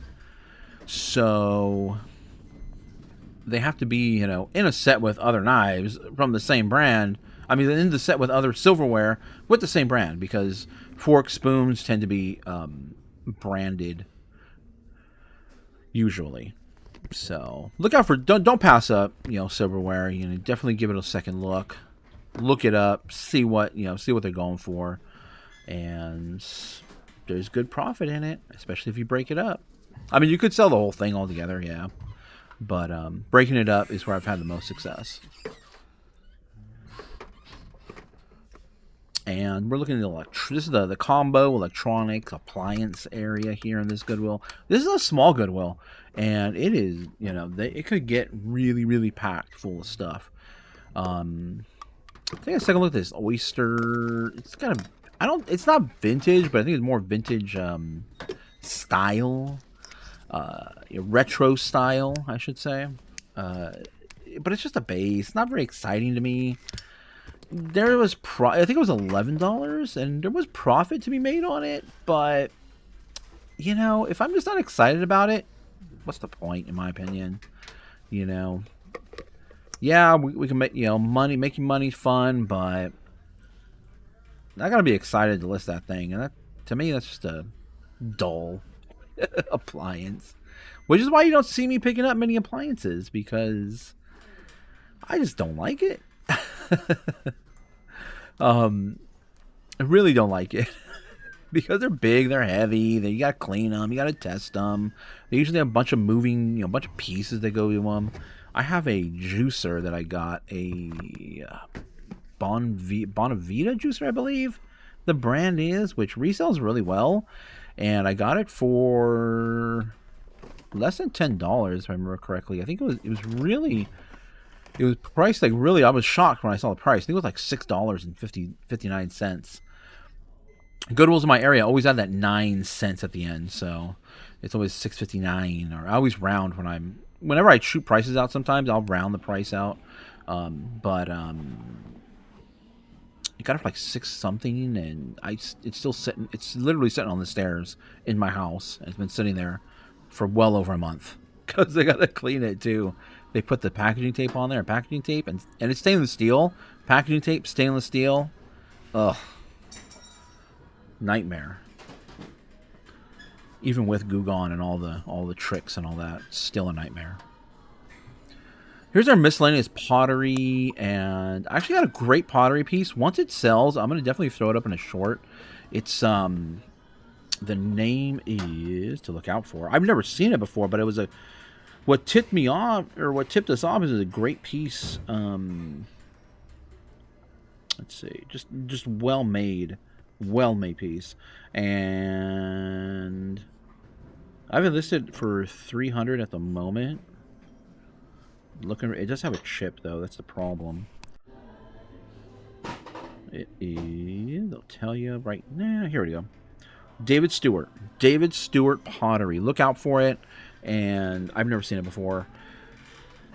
It was really well made. That's, if you're familiar with pottery and you know the difference between just cheaply made and well-made, handmade pottery, you'll be able to spot it and feel it really easily. Clear glass. Clear glass is always tough because it's, most of the time, it's just not good. You know, I've dropped some shorts where I've talked about picking up, actually at this Goodwill too, what they're called Glencairns, and they are whiskey glasses. And if they're personalized, I don't really see Glencairns that much. And if you do see them, especially if they're in sets, they do sell really well, just blank clear, in sets, brand new. Especially if you find a brand new, they're great. But of course, for the right price, you know, they're going to go in sets of 4 and up. You know, you're talking $15, $20 or more. And if you can get them for like $1 or less, or if you get a whole set for around $5 or $6, you'll be sitting pretty, or less, I should say. But the personalized ones seem to do incredibly well, especially if they're marked from a distillery. And typically it's whiskey, because that, you know, the de facto style of tulip glass and brand and style that you would get. Glencairn, it's G-L, how do you spell it? I'm horrible at spelling, by the way. Better at mathematics, horrible at spelling. It is spelled Glencarin, and I just recently sold a set of 2 Glencairns, which was a branded whiskey, not branded, but it was just personalized whiskey tour of Scotland, and it sold for $30, and I picked them up for just about almost $4 for the two. So great sale, easy to store. They're tiny too. They're not very big. They're small little glasses, so they're easy to ship and easy to wrap, and great sale, great sale. So I always look out for Glencairns. There I go again. I'm talking more about whiskey. I always end up doing, of course, the stuff you love. You just start talking more and more about it. Check out this backpack I picked up. It's Timbuk2 with the number 2 at the end. Timbuk with number 2 at the end. But I used to pick those up a lot last year and prior last year. I used to pick those up every time I come across them and resell them. But then it just kind of died. They just stopped moving. And I really had to heavily discount them to get them out the door. But things have kind of changed. I haven't really been paying attention to them too much. And I would generally pass them up this year, or not this year, but last year, 2023. Because I was already, it took me a while to sell them. Before that, they started just going downhill in price, and they just weren't moving. But I have looked at them again lately, and they're actually selling pretty well. Some of the low-end Timbuk2 bags are right around the $20, $25 range, and some of the more more pockets, more technical ones, what I call commuter style. Ones with just a bunch of pockets. You can put all your gadgets and everything in it. Your laptop, your smartphones, your gaming devices. Those ones can go for $30, $40, $50. I've seen some of them for up to $80. So that one was... I'm going to do a recap. I think it was 14 or 16. I'm not sure. We'll double check. These Skechers... These are hilarious. They look exactly like Hoka's. Even the bottom. Yeah, Skechers is just straight up copies everybody. I don't know how they get away with it, It's just straight up looks like a Hoka. Matter of fact, I almost bought a pair of Hokas today at the flea market. I never find Hokas in my size.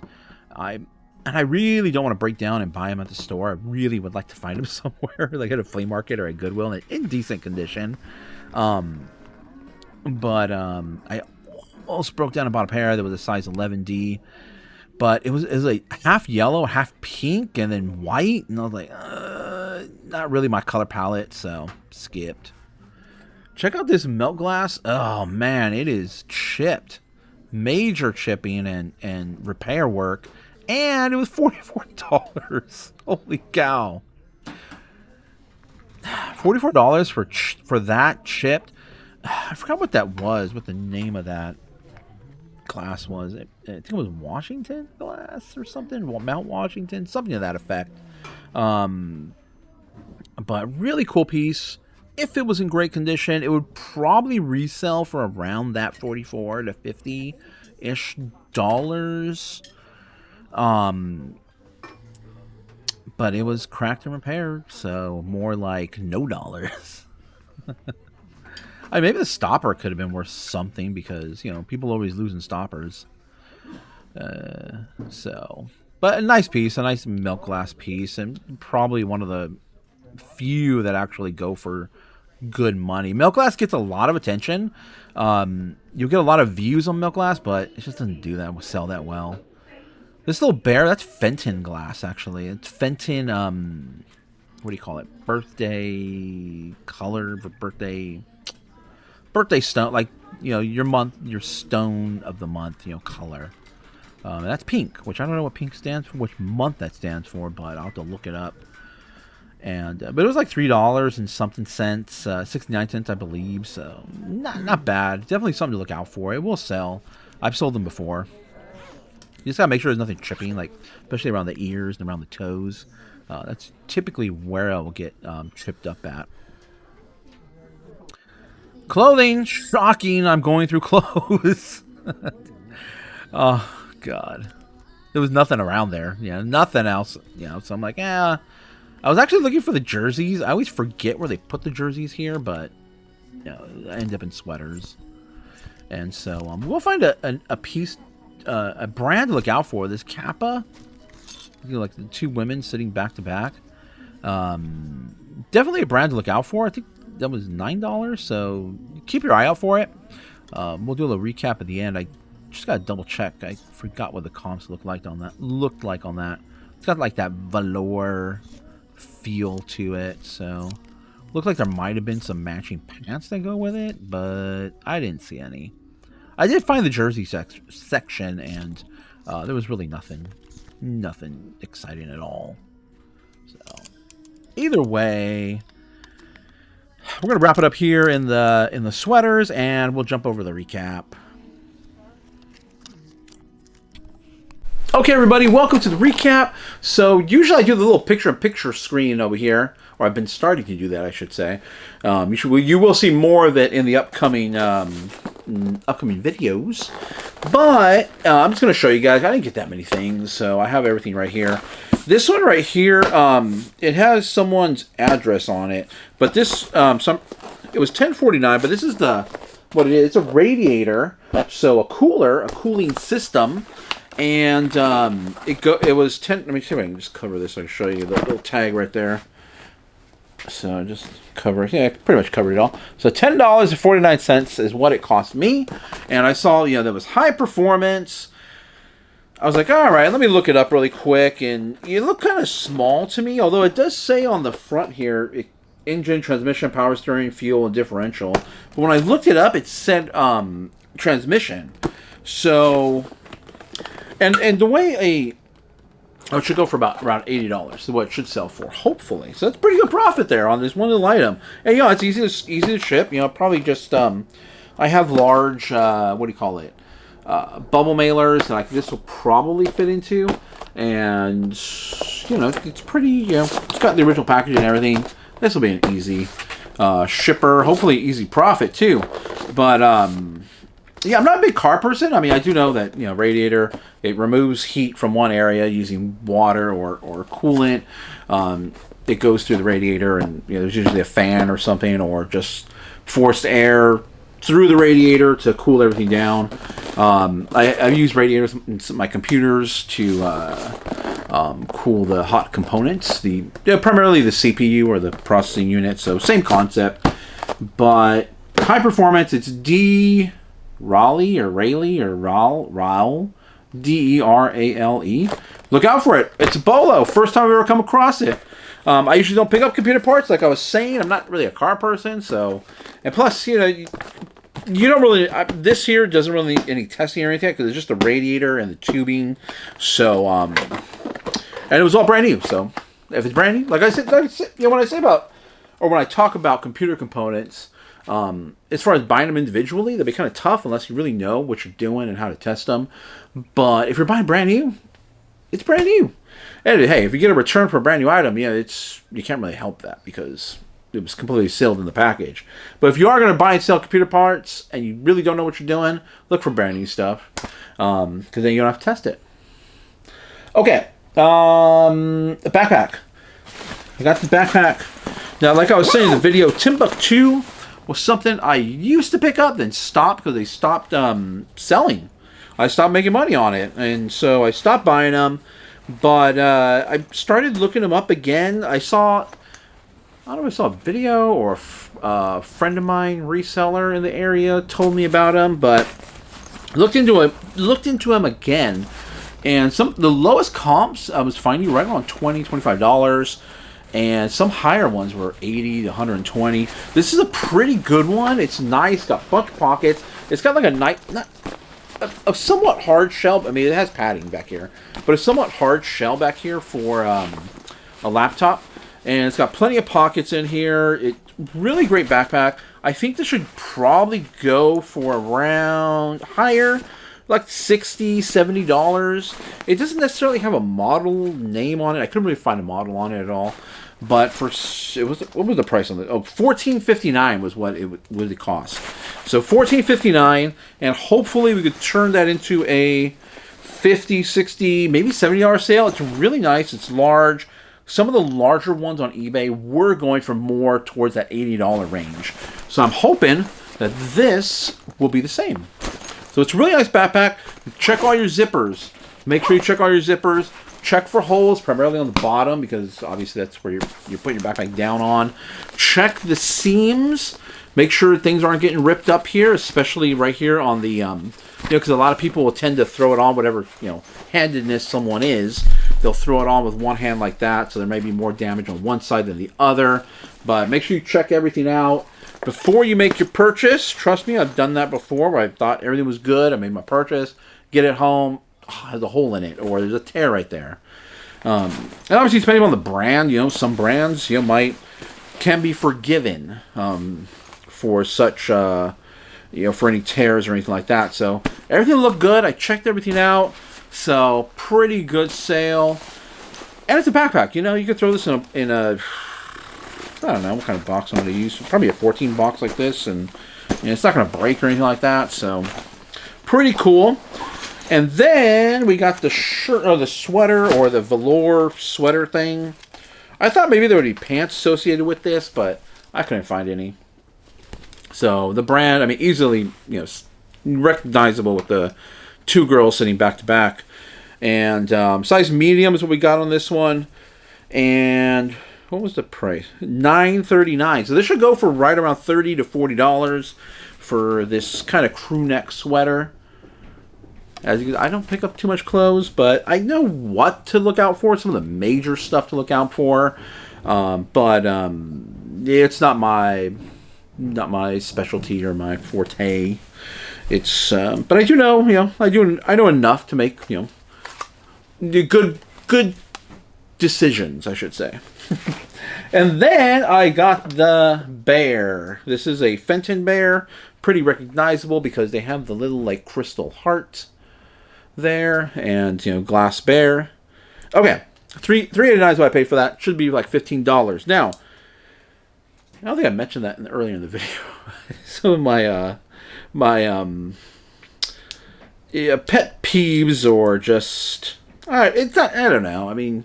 I catch myself yelling at the TV. We watch YouTube on the TV a lot, or we watch our people that we like to watch usually on TV, and some of our resellers. And I'm always we always catch them yelling at the TV, like, "What are you doing buying that?"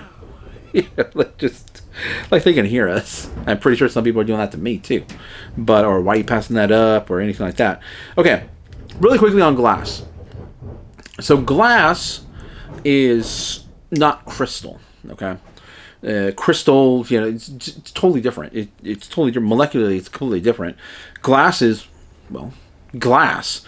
Why people call, some glass crystal glass is, it's more so just a label to differentiate it from just plain old, just regular glass. So when you see Lennox or Fenton or anything like that, people call it crystal glass. Well, what exactly does it mean? Why is it crystal? Why does they turn into crystal? No, they pretty much used additives to the glass. I was going to say crystal to the glass, such as lead and other ones. Which is why there's such people's. There's a hang up on people drinking out of crystal glass. They say don't drink out of crystal glass because it contains lead, and yes, that is true. It does contain lead in the glass. There's so many, studies that have been done that there could be lead, there could not be lead. You don't drink out of it all the time. You can drink out of it I don't know. I don't drink out of crystal that much, but there is lead in there, and what those lead and other elements they use to strengthen the glass. And why do you want to strengthen the glass? Because glass is inherently fragile. So they got to strengthen it to create the certain shapes or patterns, or, and it holds its, it kind of resists breakage. So, but it's not crystal. It's not a crystal. It's not like a crystal. It doesn't have a crystalline structure. Molecularly, it doesn't have a crystalline structure, which is what, is why a crystal is a crystal. And so another fun fact is glass is actually not a solid, believe it or not. It's not, even though it's solid, we feel it's solid. It is solid, but it's not classified as a solid. It's also not really even classified as a liquid, but over time and over the course of many millions of lifetimes, it will slowly flow down, So, but, that's on a, microscopic level. But glass is not a solid, and it is not a liquid either. It's a weird in-between state. And crystal has a crystalline structure if you look at it, from a molecular level. So, just a couple facts about glass, and crystal glass is still just glass. Okay. And sometimes I'll occasionally use crystal as glass, but it's just glass. Just glass. That's all it is. Glass. One of my other big, since we're on kind of like a little tangent here of pet peeves, is when people I watch on YouTube, because we just saw some. They call a bison a buffalo, and a bison is not a buffalo. I mean, it's kind of silly, but you really like that's not. My wife will, she's like, "Oh, here he goes." He's gonna be like, "That's a bison, not a buffalo," yelling at somebody. You should know the difference. So, a bison is not a buffalo, and a buffalo is not a bison, and they both come from they're classified as bovines, I believe is how you pronounce it. My English is my pronunciation and stuff like that kind of poor, but they're bovine, which technically cattle, and so yaks are in there too as well. But a bison is completely different from a buffalo. Completely different. If you look at a picture of each of them, they're two totally different animals. It's like calling your house cat a tiger. You don't call your house cat a tiger because even though they're cats, they're both cats. But you don't call you don't call a lion a tiger. You don't call your house cat a bobcat. They're two totally different things. So, just so you know, a buffalo is a buffalo, and a buffalo is unique. Another since I'm on the subject of fun facts, cows, bovines, are not native to America, or the Americas, I should say. They're actually European, and buffalo are natural to Africa and Asia. And what's native to the Americas? Bison. Bison. So, just some fun facts, and if you guys are interested, my brain's full of facts. But that's enough about talk about that. We're a reselling channel, and occasionally y'all will drop a few tidbits of just my thoughts or whatever. So keep your eye out for those items. Timbuktu is a brand to be on the lookout for now. Make sure it's in good condition. Check all the zippers, everything. Make sure there's no holes. I don't even think I said the name. It's Kappa. Did I say the name of that? Kappa. That's what you got to look out for. You're very recognizable because of the logo. So, and then Fenton glass. I mean, these bears aren't crazy valuable. I'm not even sure what month this is. What's considered like the birthday month bears, because they have the little birthday color. But I'm not sure what pink is, but about $15. It's okay. But this radiator really was a surprise. So the radiator, definitely be on the lookout for this brand. It's again D-Raleigh. I don't even know how to pronounce that. And one more thing. One bolo I picked up today. I was doing a little. I have so much video footage that I gotta get out there that I was kind of sitting on when I was sick and everything in December. And so I've been out to the flea markets, of course, but I haven't been doing too much filming there. Actually, this video is coming out. I filmed recently because I wanted to just showcase these few items here. But I was out at the flea market today, and I got another camera. And what I really want to talk about is the camera. So it's a Nikon camera, Coolpix L810. Look out for it. It sells for around $80. But these cameras that use AA batteries, be on the lookout for these. These are they sell for great money. I sell some of the smaller brands like Kodak and smaller Canon ones that use batteries. The Kodaks go for like $15 to $20, and I can find them for like $1 or $2. The Canons will go for a little bit more, probably more around the $30 range. And this one here, this Nikon goes for quite a bit because it has, look out for it has 26x optical zoom. Look out for these ones that have big zoom on them. They tend to do really well. They tend to more, look like this style. And definitely look out for if they use batteries. Just regular plain old AA batteries. First of all, easy on us as resellers, easy to test. We all have batteries laying around everywhere, and you don't have to get another charger. I had to buy a charger for I forgot what camera I tested recently, but I had to get a charger for it because it does go for over $100. And luckily, the charger was only, I think, $8 on Amazon. So I did order the charger. I was like $10 into the camera, so not too bad. We're still making decent profit. But look out for cameras that use just AA batteries. They sell incredibly well. I just sold two over the past couple days. Two Kodaks, actually, and they weren't crazy profitable. One was, picked them both up for like $1 or $2, I believe, if I remember correctly. Or I got them in bundles, so it's kind of hard. When you're doing bundles, it's just, then you got to break everything down and all that. But I didn't pay that much for them. They used two AA batteries, and they sold within about 3 or 4 days. And they're both Kodaks, which Kodak isn't the best brand in the world. But I did sell a Kodak that looked kind of like this and had a high zoom. Okay. All right. I know the ending of this video was a little bit all over the place. I hope you guys appreciate the video and the trip to the Goodwill, the items I'm picking up. I appreciate all the new subscribers. We are growing. The channel is growing. It's getting bigger. And let me know down in the comments if you have any questions, concerns, anything like that. I appreciate the thumbs up. I appreciate hit the subscribe button if you're interested in this type of content and the information I'm providing. And useless facts. If you guys like that, I could definitely provide some more useless facts. Outside of just making money and making profit on all these items. And bell notification if you guys do want to get notified with my videos when I drop new videos. Like I said, I'm trying to keep a schedule, trying to stick to Monday, Wednesday, Friday, and that's it. I'll catch you guys in the next video. Hey everybody, welcome to the video and welcome to eBay HQ. I was coming the opposite direction from the Goodwill on this day, and I decided to just quickly whip out the camera and get a shot of eBay. There it goes. But here we are. We're at Goodwill. There's going to be 2 Goodwills in this video.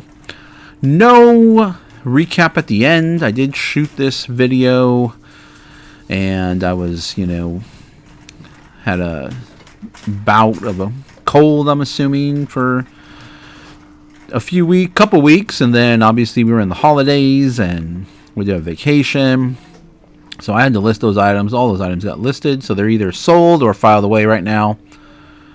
But there will be, I'll go over everything that you'll see here on the camera, and we'll have my commentary as usual. And the 2 Goodwill trips in this video are to the same Goodwill, so it'll look pretty similar. You might see some of the same items here on the shelf. But starting my rotation, or starting my route here through Goodwill, and I always have a specific route as I'm going through different Goodwills here in the area. This one here, I tend to, since they remodeled it, I will go through the toys first, work my way to the electronics over to the right, and check out keyboards and see what else they have in the electronics section. Come back around to the sporting goods and then proceed on through the glass and pottery and all the other stuff. However, they are moving things around again, so my route may change again.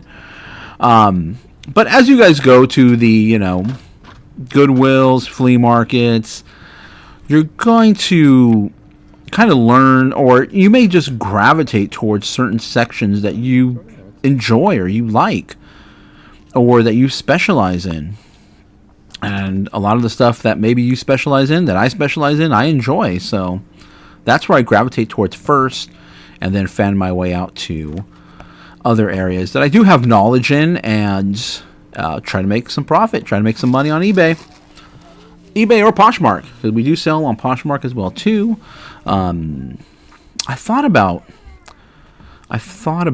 firing up Etsy again, but not sure. I'm always on the lookout too as well. Even though I haven't had a Whatnot sale in a while, I am always on the lookout for items. For me, Whatnot has been more of a liquidation area for me. Next one, are you? And Okay. if I'm going to sell there again, I would need to find a big lot of just kind of similar items that I'd be able to put together a show on. Because it really helps. I mean, if you do sell on Whatnot, you will really need to kind of niche down to a certain category. Now, we're picking up this little, that's a succulent, artificial succulent inside a dinosaur, iridescent dinosaur. And succulents do incredibly well. The artificial snake plants do incredibly well. I recently sold, a few months ago, a whole bunch of vase filler, and some of the vase filler were just regular plain old foliage, but I got a bunch of succulent vase filler. And vase filler basically is, it's just kind of like loose leaves or pieces of the plant. It look like artificial pieces of plants, and you would just pile it into a nice clear vase or even a colored vase and use it as a centerpiece, either in your kitchen or dining area or in your living room. And all the succulent ones sold immediately. And I did price them up because I knew the succulents would go for a little bit more, and people would be willing to pay a little bit more for the succulents. So we made quite a bit on that. But here we are in the electronics section and appliance area. Gonna check everything out here. And this Goodwill, they change. I mean, the Goodwills in our area really do change over. Not necessarily change over everything, but they restock continuously. If you saw my previous video, they were restocking at night. It was almost closing time and they were restocking. So, coming on multiple days, the same week, you will see different stuff. This is a really good keyboard. I really like this keyboard here. It's a Logitech keyboard. It's very convenient to have on hand, especially if you're, you like me and you build computers, testing computers out. That one didn't have the dongle, and I don't know if it uses the Logitech unifying dongle. But you just plug it in, and you have a little wireless keyboard with a little mouse trackpad on it. I use one for my gaming computer, which I have set up in my living room on my TV. I don't actually game on it. I use a controller, but it helps in case I need to do any typing. Here's the lamp section. When I'm looking at the lamps, I'm really looking for primarily IKEA. Anything of value from IKEA, potentially. Vintage IKEA does really well. And any maybe interesting lamps. I don't really buy too many lamps, so it's really got to be something special in order for me to give it a second look, and then really be even more special for me to actually pick it up. But there could be lanterns here. I do buy and sell some older Coleman lanterns. I tend to look for the ones that have the Pyrex glass globe. Those ones do incredibly well. Now we're circling around over to the sporting goods section here, and I'm taking a look at the golf clubs. Looking to see if there's any Scotty Camerons in there. Any major names like Titleist or Ping. Haven't really come across any good golf club scores as of late. Nike's another one to definitely look out for. And this is where they shove all their bags. It can be a little overwhelming going through these bags. There's just so much just stacked there on the shelf. There was like a little empty styrofoam cooler. Now, baseball is coming up here. Spring training for Major League Baseball starts in February. A lot of other leagues will be starting up soon. So if you are into selling baseball equipment, definitely keep your eye out for it. This is a catcher's mask, the hockey style, and we're definitely gonna pick that up. It's an adult one. You could even pick up, kid sizes, because Little League is going to be starting up soon, and they'll definitely be looking for that equipment. I've never sold like batting helmets. Gloves do incredibly well. Baseballs, if you can get a bunch in a big lot, a reputable brand like Rawlings or something can do really well. I just sold some official Major League Baseballs just yesterday. They don't go for a crazy amount, and the ones I had were used, so I had two of them, put them together for $15, and they sold in about a couple days. Gloves, baseball gloves, mitts, not batting gloves. The mitts do incredibly well. Look out for Rawlings, look out for Wilson, Louisville Slugger, Mizuno. They will have model numbers, so definitely look up the model numbers. Some of them are better than others. Generally, the ones that are not made in China and the ones that are all leather will be your higher end ones. I did come across a Wilson, I believe it was an A5200, if I remember correctly, and those ones go for over $200. $250 brand new, and then you're looking probably about $100 to $150 used. So definitely keep your eye out. We're taking a look here now at the blue or cobalt glass. Nothing really here on the end caps today. As you can see, the plates over there, I'm not really into the plates, and the main reason why the plates, they don't sell very fast, and unusual dimensions, and I don't really carry boxes for those style, for that, for the dimensions of a plate. And plates are generally delicate, so you're gonna need a lot of wrapping material, and if they don't go for that much, it's not gonna be worth it. I'm hunting the clear glass. I'm looking for anything signed. There's really in the wine glasses, some ones I have found pretty frequently are Riedel wine glasses. They will be etched Riedel, and they do command a bit of a premium. Each glass could be right around $10. If you get them in a set, it'll go for a little bit more. And at our Goodwills, the wine glasses are about $1.89.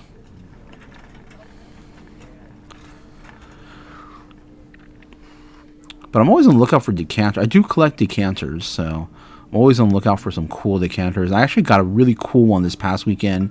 It was in the shape of a beaker, so it got that chemistry vibe. I was huge into mathematics and science, and huge fan. I still keep up with the latest theories and everything in physics, in the physics world. This is a miscellaneous pottery glass section. This is where in this area is where I'd probably come across some Pyrex. I don't have any Pyrex in inventory right now, so I'm on the hunt for more Pyrex. I did see a Pyrex dish the other day, but I Google imaged the pattern because I don't remember all the patterns. But I Google imaged the pattern, and it just wasn't going to be worth it. So if you do come across Pyrex with a pattern, definitely use your Google image search and see what the pattern is, and it'll kind of tell you what the first of all what the name of the pattern is, and then you can go ahead and proceed and look it up on eBay to see what that pattern is currently going for. But Goodwills, I've noticed as of late, they are identifying Pyrex and pricing it up accordingly. Doesn't matter what the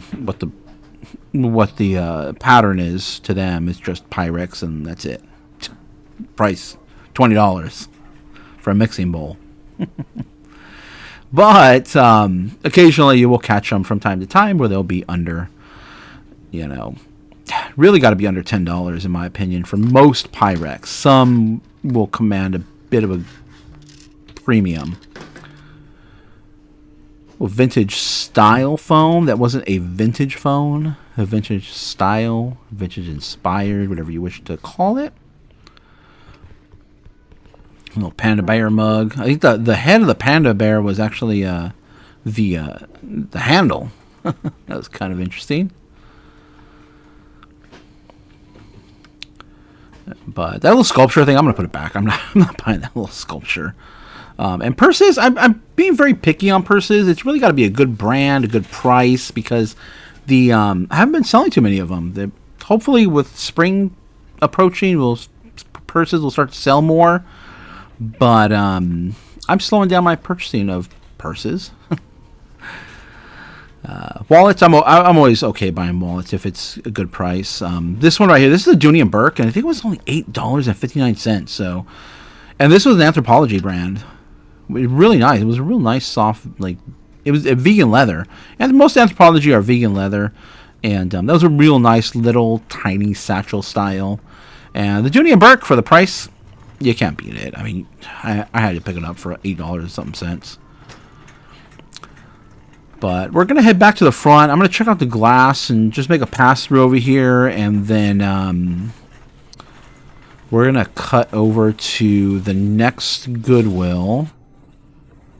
But I wanted to scan the glass really quick. Check out the shoes there. But we're going to cut over to the next day. And as you can see, we have some Fenton pieces here. The one in my hand there is the coin pattern or thumbprint pattern. I forget exactly the name. The other one there, man, it had a crack on the bottom. They were priced up. There's still some profit to be made, but they were priced up. We're not going to pick up the one with the crack. It just didn't. There were other ones without a crack that were selling for the profit range that we saw it. We could foresee it selling at, and it wasn't going to be worth it. Why buy one with a crack when you can find one without it? So we're going to leave that behind, even though it's a really nice piece. The other one we will pick up. Tiny little shot glass, wine glasses, I guess. This is I think that was an Amazon speaker, which used, they're okay. I mean, some of the smaller ones, they're I mean, if you get them really cheap, but if you find them new and a decent price, you could still sell them for some pretty good profit. I've sold the Amazon tablets, the color ones, brand new, for some of the newer generations, I should say, for 40, 50, 60 bucks, depending on the size and how much storage it has. But when it comes to the Amazon tablets, you definitely want to look out for the readers. The readers, even used, do incredibly well. And those ones have the black and white or the e-ink display. But you got to be careful. I pick them up at the flea market, and I tend to get burned a lot because you'll plug them in and then they just won't work. So let's just continue on down the aisle here.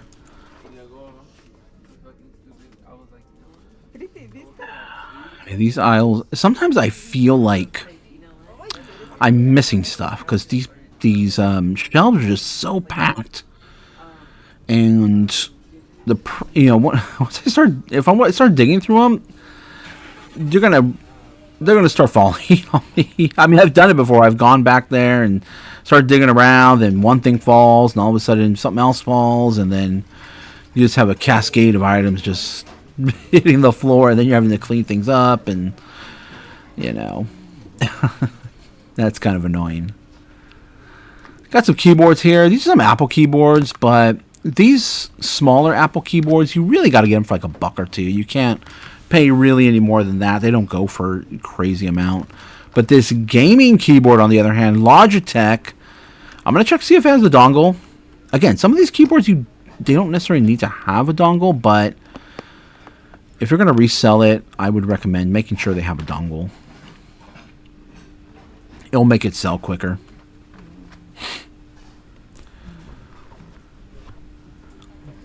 And so, definitely look out for Logitech, Microsoft, the Ergo keyboards, the corded ones, the USB ones do really well. Check the model numbers. Some of them do better than others. Generally, if it has more accessories, it'll do a lot better. More buttons and stuff, more programmable buttons. This is a CPU or a computer processor cooler. It is an OEM, or what comes with the actual processor when you buy it from the store. It was priced up a bit, and it wasn't, one of the better ones, so I left it behind. But we are seeing some boxes here of gaming stuff. Obviously, the gaming keyboard. Now I'm seeing a processor. I mean, a power supply. This is a graphics card. So now I'm thinking, oh man, what else is here? Is there any more computer components? Any more gaming components hanging around?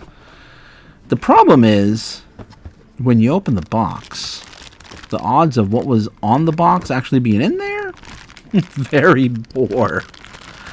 This is not what it should be. It's some random brand which I'm not familiar with. It is a graphics card. It's old. And so someone probably got a newer graphics card, put the old one in the box, and then the box got donated. The graphics card on the actual box isn't really... it's not one of the more modern ones, but it is a decent graphics card, and it would sell very, very well if it was actually in there, but it's not, so... I'm going to keep it in my cart because I'm going to do a little investigative work and see what that card actually is. Just kind of checking these boxes here. Seeing if anything got swapped out. Maybe. Something of value might be in there. That's a Mac Store hard drive, external hard drive that's very old. I don't even know if that brand's around anymore.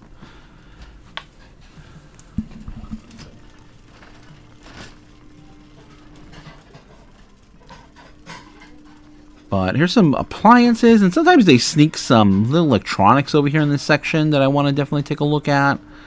Not interested in printers. I mean, there could be some good money in the printers, but they're just big. And I'm definitely going to talk about some shipping and sizes and weights at the end of this video. So if you guys are interested in any shipping talk, reseller shipping talk, stay tuned to the end.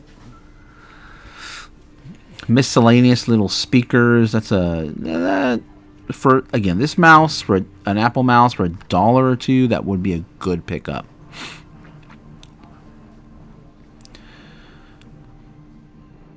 But yeah, some people definitely prefer the wired peripherals, and by peripherals I mean keyboards, mice, because then you don't have to charge it up, you don't have to have batteries in it, you don't have to have dongles, it doesn't have to be Bluetooth or anything like that. You plug it in and you go.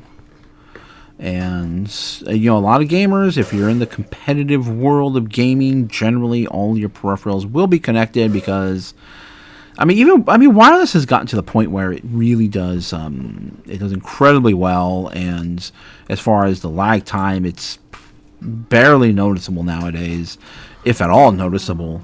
But sometimes, if it's wired, it gives you just a slight competitive edge over your competition if you are into that realm. Check out the little Snoopy guy in that cart. I don't know if you saw it in my cart there. Maybe I'll get another shot of it. But it's actually a Halloween piece that was out there, and I was like, I couldn't. It was really cool. It's Snoopy inside an airplane. It's motion. It does have it sings and it looks electronic, and the propeller spins and it says Happy Halloween. I couldn't pass it up. I'm gonna save it for next year. There it is right there, and it'll probably end up in our own collection. It was that cool. Some of the pots and pans and mixing bowls. Maybe there's a KitchenAid bowl, like a replacement bowl in here, which if it's priced right can do the replacement bowls, like what do you call it, the bowls for the Instapots sell for about $15 or so. So if you can get it for a few bucks, it could do pretty well. And it's a fairly easy shipper. You wouldn't need a box for it. It wouldn't be that big of a box, but it's really not that breakable because it's all stainless steel. It could get bent out of shape, but just throw some packaging paper in there, you should be good.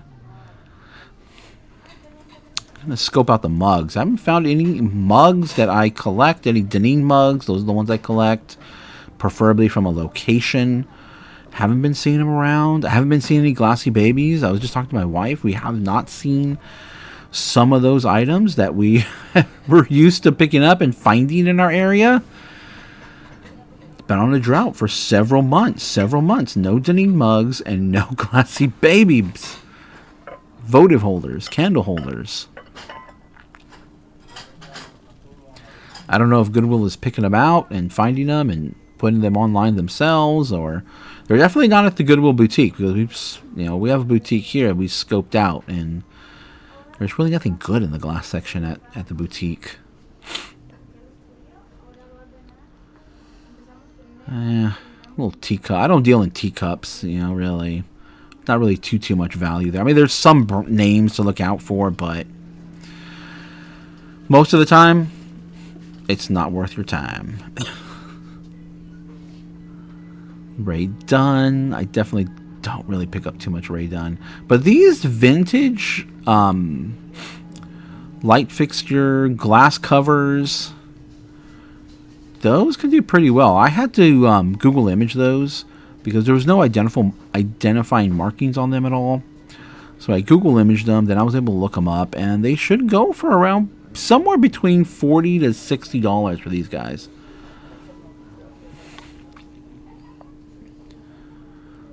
So just some cool vintage pieces here, vintage glass. And I'm wondering if these glass pieces also came from the person that donated those Fenton ones. I don't know. I actually got an interesting mug in the cart, and that mug actually sold. I believe, if I remember correctly, it had some sort of like sailing emblem on it. This is from TJ Maxx. This actually, once I saw the bottom, I recognized it, but it's a giant candle holder. Had a candle in it, probably. But we do frequent TJ Maxx a lot, so we are pretty familiar with what comes from TJ Maxx. And so we know what to really pass up. And not that necessarily all TJ Maxx you have to pass up, because some of it is really good quality. But it tends to not sell very well, or not for very good profit. And you could do some retail arbitrage at TJ Maxx, which I've done. In the clothing, I've done it with mugs. I remember I found some great Lord of the Rings mugs that sold for around $30 each, and I got them for, I think they were on clearance for $3 something.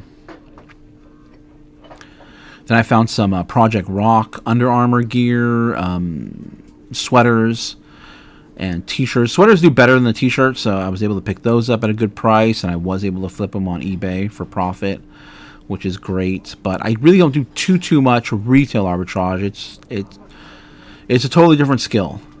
And your what you're paying for the items is a lot more, and your profit is not a lot less, but a little bit less. And I generally like to, I'm cheap. I like to buy them low. I like to buy as low as I possibly can. $1 or less. Especially if I'm at the flea market.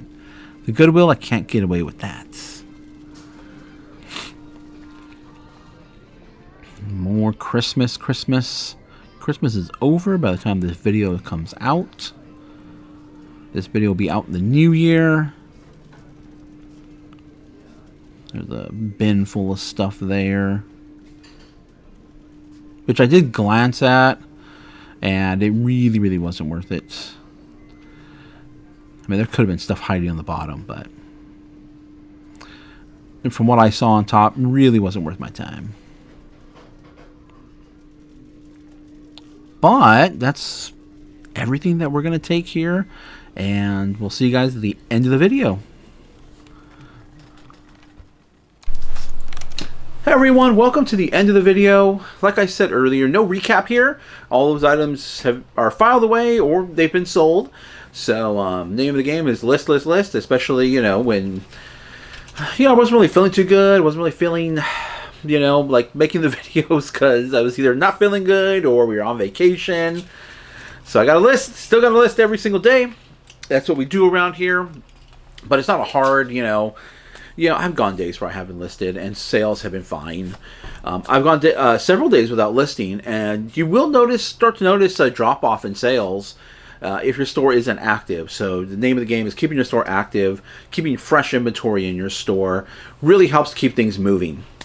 Now, what I wanted to talk about, though, is shipping. So a lot of people are either getting into this game, maybe New Year's resolutions, looking to make more money, or you're watching YouTube and suddenly these videos start popping up and you think, hey, let me give it a try.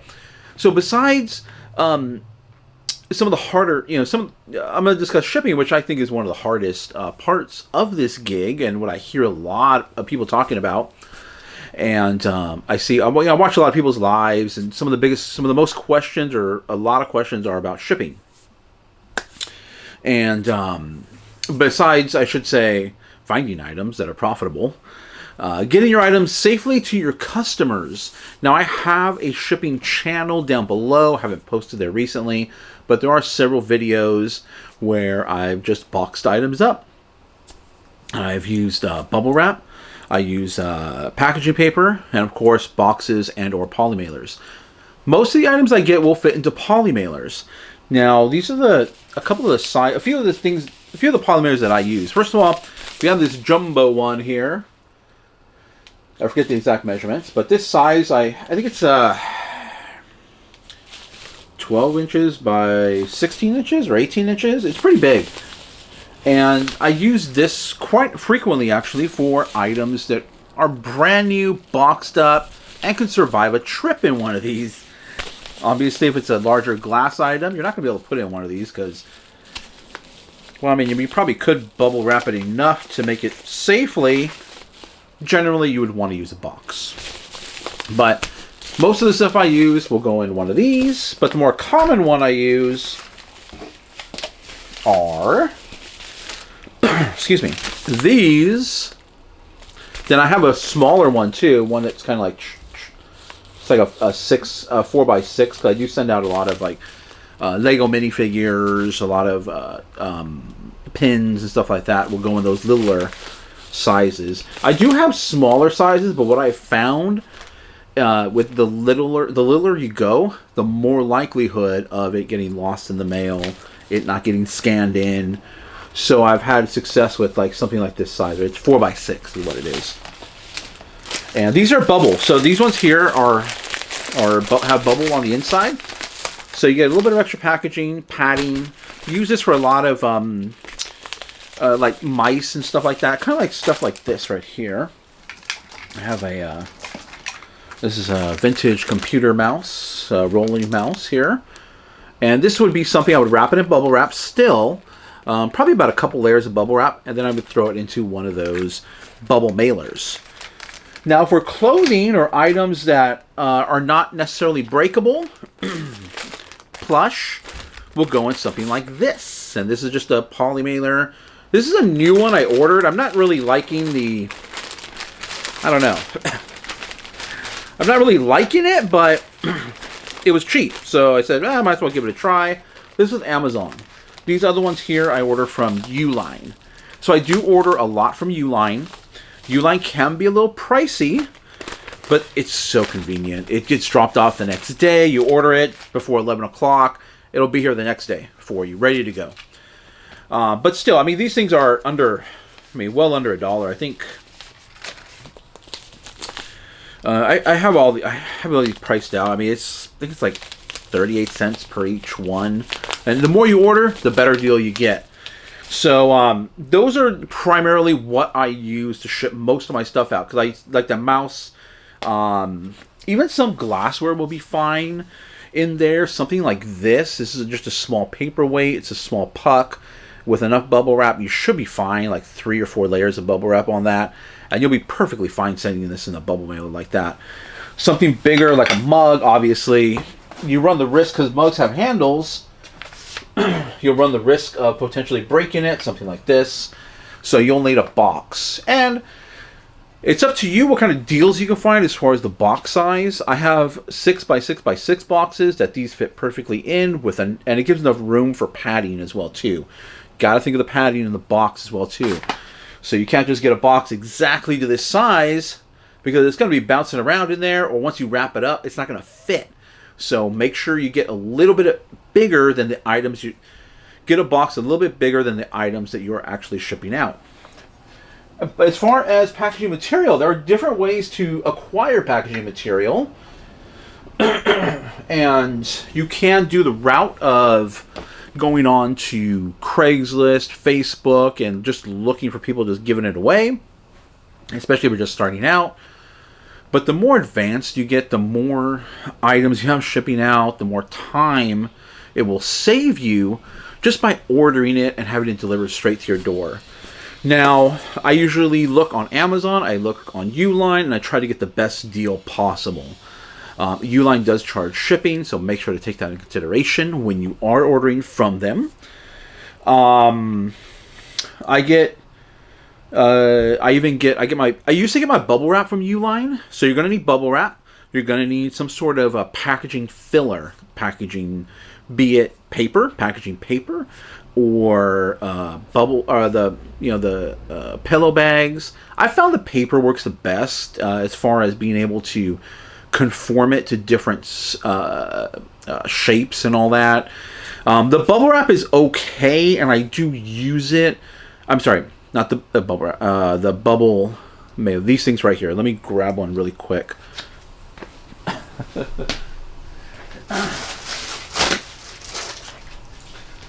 These things right here, these little pillow things. And so typically I would use these for more like action figures that are already boxed up, and they're going to go in a box because you don't really want to damage the boxing, because collectors like perfect packaging material, or perfect, they like the box that it comes in to be perfect, like those pop characters. So then I would throw one of these or two of these, depending on how much it takes to basically just keep the item secure and prevent the box from getting crushed in shipping, because it will happen. So I do use some of these. I don't order these. I get these whenever I order boxes from Uline. They send like a bunch of these. They always put, like if I order a 6x6x6 box, or my hat boxes, then I usually get them in a box. Whatever space is left over in the box will be filled up with all these, and I just keep these and use them from time to time. But mostly I use packaging paper, and I will get that from Uline. My bubble wrap, like I was saying, I was getting it from Uline, but then I found on Amazon for it to be a little bit cheaper, so I decided to go the Amazon route. The problem with the Amazon route is the shipping takes a little bit longer, so you have to make sure to take that into consideration. So bubble wrap, you'll need packaging paper. I use, like I said, I use primarily a lot of poly mailers for my little items. Bigger items will need boxes, so you're going to need to determine how you're going to acquire your boxes and the size of box you need. So when I'm out there sourcing, I'm always thinking about what kind of a box is this item going to go in. I'm going to show you an item too that I picked up that I will need to get a box for. So if the profit is there in a larger item, I will invest in a box to ship it in. Because you don't see me picking up VCRs like a lot of people do. You don't see me picking up those DVD combos. Audio receivers. They're huge, and the boxes you need are going to be huge, and the shipping cost is going to be big. Not that you're paying the shipping cost, but that's going to get added into the total. So when someone's looking on eBay, they're going to be looking at that thing, and they'll be like, oh man, it's going to be like $25 to ship. So, it may deter some buyers. Obviously, some people, they just want it, and they're going to pay it no matter what. But I prefer to really not have my shipping go over $20. Now, over the years I've been doing this, I have set sizes of boxes that I order on a regular basis.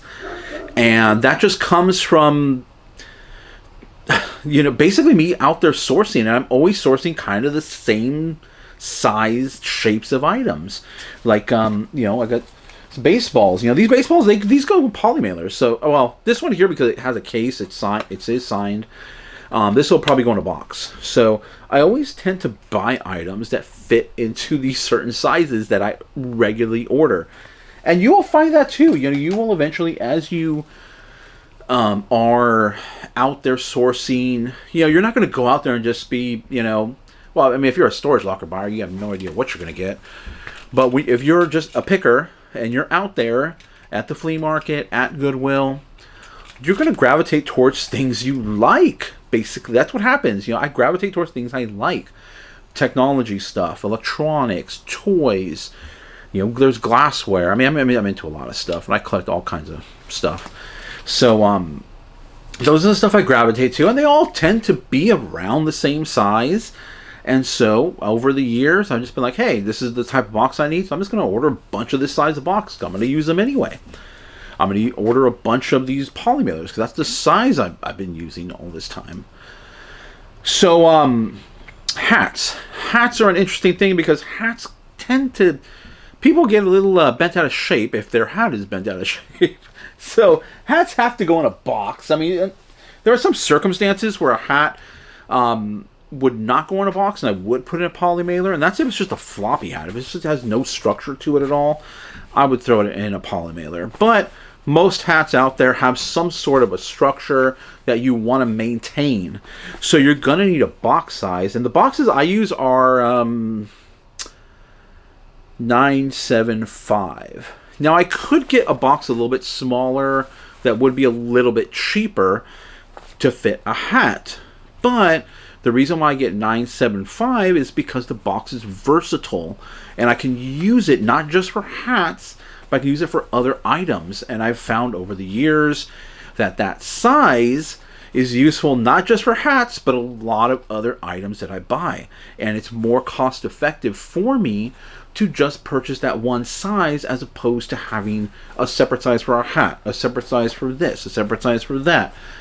So another thing you need to think of, is should I get a bunch of different sizes, or that I'll use here and there once in a while, they're just sitting around, or should I just get one size, maybe pay a little bit more, but yet I'm using it up? So that's one of the reasons why I get this large, just get this one jumbo large size, because it's very versatile and it fits a lot of stuff. Let me show you something I would put into something like this. And I wouldn't...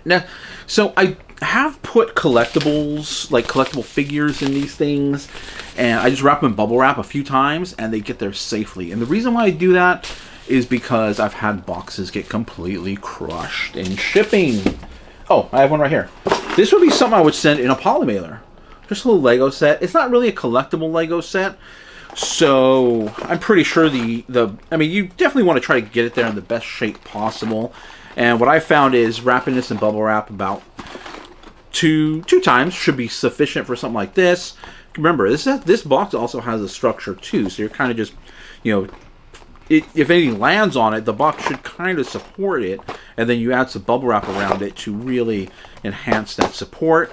Then I would throw it into something like this. It also depends on the distance as well too. I just shipped something out that I would typically send in one of these, but it was going overseas, so I was like, it's going overseas. That's good. There's going to be a lot of shifting around, and I still, nonetheless, when you ship something international on eBay, right now, eBay will handle any returns. If anything gets broken, they'll take care of it for you, no questions asked. Keep your money, but I still want the customer to get the item safe. So I threw it in one of these, just a little bit more structure, a little bit more, rigidity, a little bit more protection for that item going overseas. And so something like this, you could, if it was going across the country, I'd probably throw it in one of these. If it was something going local, within my own state or in a few states away, I'd probably wrap it 3 times in bubble wrap and put it in. It probably wouldn't fit in this one, but a little bit bigger size. I have a little bit bigger size than this, and I'll put it in one of these and send it on its way. If it was a collectible, I would put it inside something with a little bit more structure and a little bit more protection. And then if it's really valuable, and then I would package it in packaging paper and put it in a box to make sure it gets over there safely. So you really have to take that into consideration. If something's valuable and you're shipping it out to somebody, they're going to expect a certain type of. They're going to expect you to arrive in a certain type of way. So like, I sell some pretty high-end purses from time to time, a couple $100, Coach purses. I sent out a $700 Coach purse several weeks ago. And yeah, it was just, a leather purse. And some purses I just throw in a poly mailer because they're not gonna break. But it was a Coach purse. It was a small one too. And I took the time to really box it up. It didn't really need much, but I put the box in there, wrapped it in packaging paper, nice and neat, so that way the customer gets a good experience when they're opening the box. And they're spending several hundreds of dollars on something, so they're going to expect a good packaging job. So, let me go ahead and show you this item I picked up that I am going to need a box for. So give me 1 second. Okay, I grabbed the item here. 2 other pieces of equipment you'll need: a scale and a measuring tape. I have measuring tapes all the time. I always lose them. So I got this big old one. I usually have a small one, but I can't find it right now. So I have this large measuring tape. So measuring tape and a scale. Now this is the item I recently picked up, and I'm going to walk you through my thought process on it. Because it's not the size is not something I would typically get. But it's a Zuka. Let me try to scoot back here. So it's just a rolly cart here. So there's the wheels there, lights up. So we saw this at Goodwill, and first off, we noticed the name. It's Zuka. So Zuka's a good name to look out for. I think you can pretty much use it for anything, but I think it's more geared towards skating or ice skating. There's stuff in here. There might be some money in here. I think we didn't check all the pockets yet. So we saw this in a bin. Saw the price. It's right on top. $11.89. You guys can see that. What does it go for? It could go for up to $120. So we're like, man, that's a pretty good profit margin, and I'm willing to take a chance on this item. Now, if this was something of this size and glass, I might take a pass on that because that is huge. But this has a solid steel frame. I mean, even the wheels are very solid. And if I were to ship this out, this could probably survive quite a bit before it ends up getting damaged. So I definitely think it would survive a trip on USPS. Now, because of the size, it is going to cost quite a bit to ship this out. Now, as far as the cost of shipping goes, pass that along to the buyer. I do not recommend doing free shipping. I recommend doing calculated shipping. A lot of people use a flat rate shipping cost, and I understand why people do it. It makes it easier when you're creating listings. It's also, it could be beneficial to buyers because if someone, let's say, is where I'm at in California, and you're shipping over to Florida across the country, an item, something like this, if I had to guess, it'd probably be somewhere around 30 something, maybe 25, 30 bucks to ship this out. Now, that's probably going to turn off a lot of buyers. So if I were to do a flat rate, and I know a lot of people do a flat rate around somewhere between $15 to $18.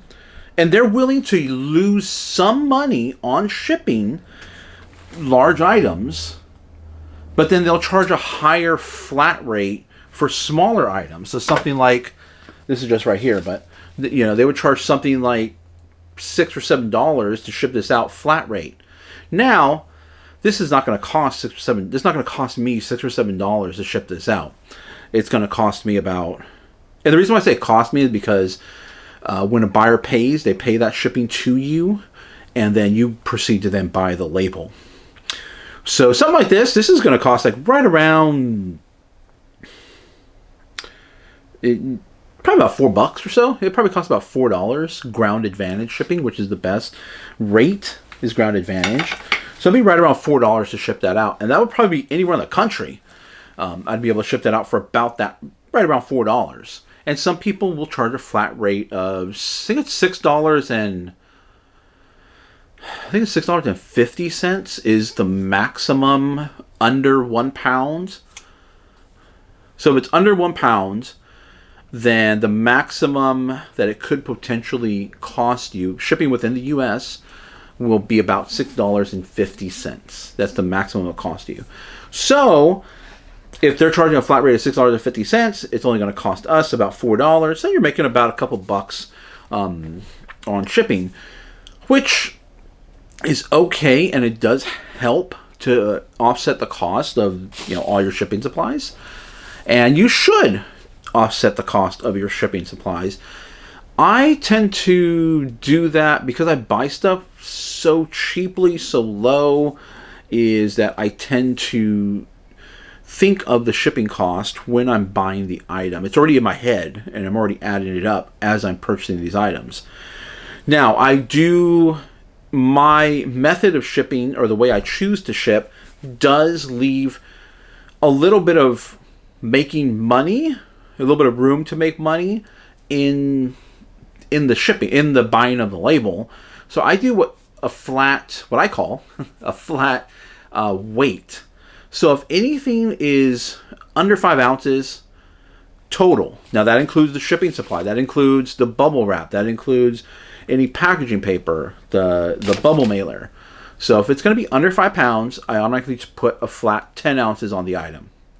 I'm not making a crazy amount, maybe about $1 on the overall cost. If anything is going to be under or going to be over that 5 ounces, again, including the shipping, including all the shipping supplies, but yet under or right at 12 ounces, under 13 ounces. It has to be under 13 ounces, because if it's 12.1 or 12.2, then you have to round up to 13. So it has to be at 12 ounces. I will automatically set 13 ounces. Now, 13 ounces and 15 ounces, there's no difference in cost. It's already the highest cost possible, under a pound. So I'll set it to 13 ounces. And then again, I'll make a little bit, like $1, $1.50, which will kind of help offset the cost of the shipping supplies that I used.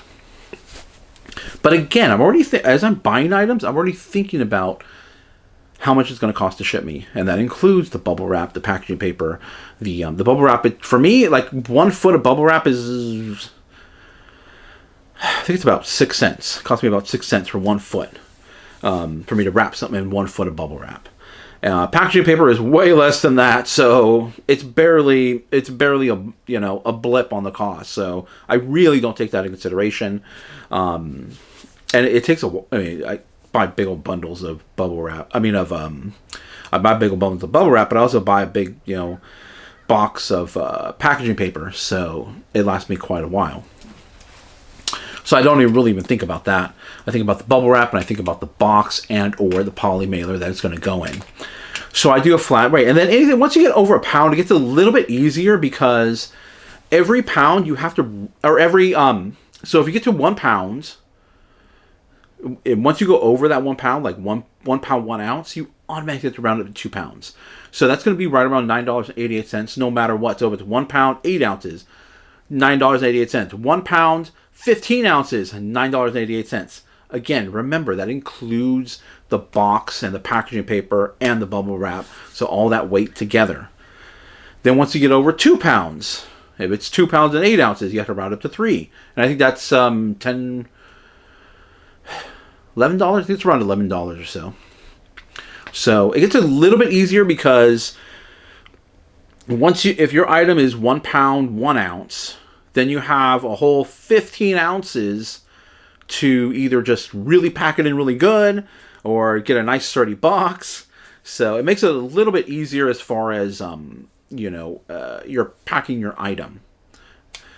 Now, things really start to get interesting when you talk about the dimensions of the box. So what I consider baseline, or what I always put in for all my items that aren't a weird size, is 12. Even the tiny little items, I put 12 inches by 10 inches by 10 inches in there automatically. And everything, most of the stuff will fit within those dimensions. And the price will not fluctuate within those dimensions. Even 14 by 10 by 10 is fine. 14 by 11 by 10. And I go by length, width, height. Now, once you start going into the 16, if one of your dimensions goes into 16, then there's changes in the price. Then once you go 16, then you start to go 12 inches in width. Then the price starts to go up, starts to creep up. So make sure to take that into consideration. Sometimes you can get away with a lower shipping price if it's got a really big width. So like a keyboard or something, like a keyboard like this. My keyboard. Oh, right here. So you got a long keyboard here. And I buy boxes and I have packaging specifically for keyboards. So we got just about 17 inches on this keyboard. Once I wrap it, my camera is getting too white, or it's picking up the white. I've got to figure something out about the white. I know I keep saying that. So once I start wrapping it, it's going to be about 18 inches for this guy. So 18 inches in width. That's really going to increase the cost of the shipping. However, look how slim it is, though. It's very slim. This is less than 5 inches. Well, once you put packaging paper, it'll be like 6 inches. So the length would be something like 8 inches. For the sake of this argument, let's just say this is a big keyboard, like 10 inches or 12 inches. So let's just say it's a 12-inch keyboard. So we have 18 by 12 inches width. But then the height can really, help you get a lower shipping cost. And I keep saying help you get a lower shipping cost because the lower the shipping cost, the lower the overall price, the likelihood of getting a sale because it's a lower price. So the height will really make a difference in the cost if you can get it under 10 inches. 9 inches won't make a difference. 8 inches, it'll start to lower the price. 6 inches, so if you have something that's 18 inches, 12 inches, 6 inches in height, which obviously this is way less than 6 inches, then you're going to get the lowest possible cost for those dimensions. So you got to play around with it a little bit. I highly recommend if you do have something that's a weird length or something that's like 20 inches by 10 or 12 inches, but yet it's really slim, like a lot of board games. Try to get boxes or shape your boxes so that way you can get the height down. And then once you get the height down, the shipping costs will drop all of a sudden. And you should, ahead of time, already be pre-calculating all this information. eBay does give you a good estimate when you're inputting all this information, creating your listing. It'll give you an estimate of what it potentially could cost. So play around with it. It takes some getting used to. Trust me, it's not going to be easy. And you're going to make mistakes. Hopefully you don't make any large mistakes that will cost you quite a bit of money. But it's going to happen. It's going to take some time to get used to. But just some, that's just some, something to think about is play around with the dimensions. I highly recommend having set sizes of boxes around so that way you can ship items out. If you're out there just searching for boxes, you're going to have a little bit more. Like I do keep some boxes, random boxes, just in case. Something like this box here. So this is that's not my address, so don't worry. I didn't dox myself. It's somebody else's. I doxed somebody else. But here's here's just a random box I'm keeping on hand. But if I need to, I will cut this down to shape it to what I need. So definitely keep boxes around just in case. You never know if you might need them. Even if you're buying your own boxes, I still keep random boxes of unusual shape and size. So something like this, like if I had to cut this down, if I was to put my keyboard in here, okay, this size of box, this is going to be crazy. This would be, because of its overall height, this would be something like wild, like $25 to ship it out. But if I need to cut it down to 18, this has a good, it's about 6 inches, 6 inches, 6 inches, and you put 18 inches, I could probably get that down to like $11 or something like that. So it'll help you sell your items if you can get the overall price down. And then hopefully you can make a little bit of money on the shipping. Because I see some people, it's not really necessarily baffling to me, but because I've been there, when I was first learning to ship stuff out and you know, where you just totally miss the dimensions and you end up way overcharging for shipping. Let me get another battery. Hold on. There we go. We're back. And like I said, I've way overcharged people for shipping, and I've way undercharged for shipping too. And then I've had to eat some costs. So it does happen. Don't worry about it. It's a learning experience, and hopefully you don't lose too much. Obviously, if you're overcharged, you made quite a bit. So pass that along. You know, as they say. You know, when you're in line at a like Starbucks or something, then you pay it forward. That's what it is. Pay it forward, I hope. But and I've also, you know, I've overpaid myself when I bought. I mean, I just bought some stuff recently. I know I overpaid for shipping because I ship stuff out all the time, so I know what it costs. But as a buyer, you know, if a buyer buys it for that price, they're agreeing to the shipping charge, and they're willing to pay that shipping charge. But as a seller, you know, we should try to it's not unethical or anything like that. Like I was saying, if they agree to it, they agree to it. They don't have to agree to the shipping charge. They can ask for something lower, too, if they would like to. But it'll help move items. As a seller, you want to be in the best competitive position to sell your items. Especially things like clothes. Especially, what's another very... You know, there's shoes. Shoes are incredibly competitive.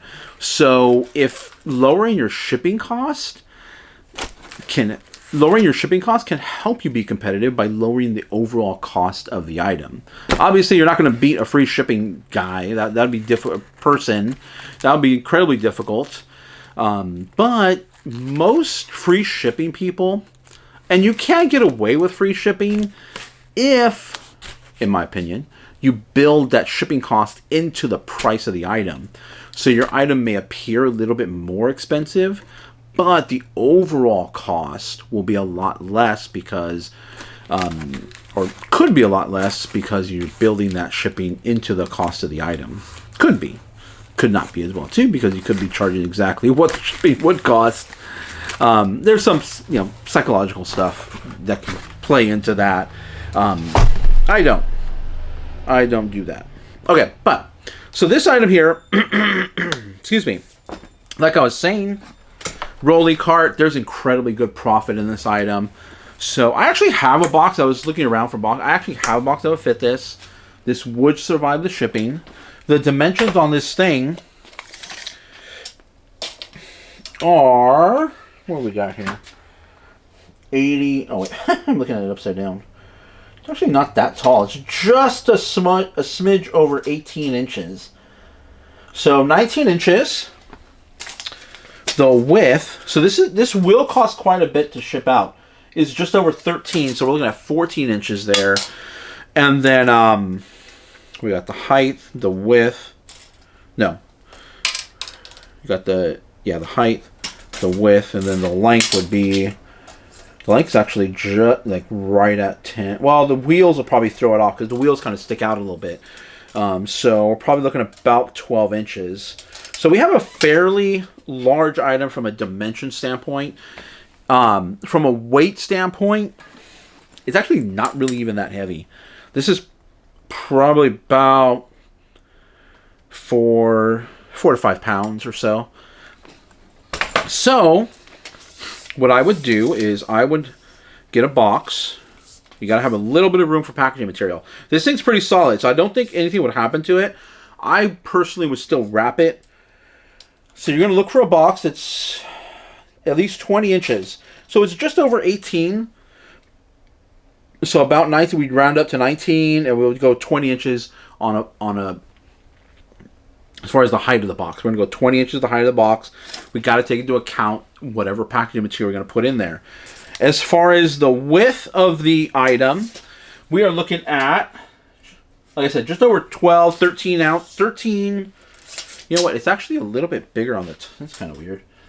13, 14. So we're looking about, it's a little over 13 inches in width. So I would probably say about 15 inches for that. So we're looking at 20 by 15. And then we're not going to, this is not, there's no way this is below 10, that we're going to be able to get this under, get the overall box, the box size, whichever way you shape your box. Let me just grab a box for comparison here. We're not going to get this box, this measurement on the box. We're not going to get this under 8 inches. So it's gonna cost quite a bit to ship it out. But I think the item is pretty desirable. I mean, if you're on the sell-through rate, there's an incredible sell-through rate on this. But there's a lot of customers, and there's not that many sellers on there. So of this item. So we're looking about 11 inches. I would probably say about 13 inches to account for packaging material for this item. So we're looking at a fairly large item. It's going to definitely, based on the weight and the dimensions, we're looking probably somewhere around the $20-ish range, $25 to ship this out. Probably, if I had to guess, it'd probably be, if it's going out somewhere out to Florida, it's probably going to be like a $28 ship. I don't want my words to be mistaken, but shipping the item will cost about probably about $28 for this guy, just based on the dimensions and the weight. If it was 12 inches by 10 inches by 10 inches, I'd only have to worry about the weight. I wouldn't have to worry about the dimensions, because you don't have to. But now we're talking some crazy dimensions. We're worrying about them, and we're worrying about the weight. But first of all, shipping this item, I already have a box that can fit this item. It's a solid steel item, has a solid steel frame. It's going to go for hopefully close to $120. We only paid $11.89. If this was like $50, I probably would have definitely held it in my cart at Goodwill. I rolled around with it for a while, thought about it, unsure. Can I use it? But for $11, we're going to make, probably like $70 plus, $80+ on it, depending on what it ultimately goes for, because I will have offers open. We're going to make incredible profit on this item. It's a great item. There's a lot that are sold. There's not that many listed currently right now, so that's a good scenario to be in. That's my thought process on this item and why I would go for something that's a bit larger. Rock solid item. It's I already have a box for it. I already know I have a box for it. Excuse me. It's an item that is highly desirable. That's the word I was looking for earlier. Highly desirable item. And what else? It stores rather easily. It doesn't take up that much space. So otherwise, that's the end of the video, guys. If you guys have any questions about shipping, definitely drop it down below. My Instagram will be down there as well too. My shipping channel is down there as well. I do have videos of boxing items up. I try to do complex items. I think I have a lantern down there in a video down there as well too. So vintage Coleman lantern. But I appreciate all the new subscribers. If you like this content, please hit the subscribe button. I appreciate that. And the like. Appreciate the likes. And if you want notifications, hit the bell down below. But we'll see you guys in the next video. Hey everyone, welcome to the video and welcome to some garage sales. Then we'll go to Goodwill later. I will jump in from time to time with voiceover, but we do have some audio because I don't have to worry about music for this first part of the video. Oh, there is also a estate sale as well too. We'll briefly look at. So hope you guys enjoy the content. I'll pop in from time to time with just some commentary.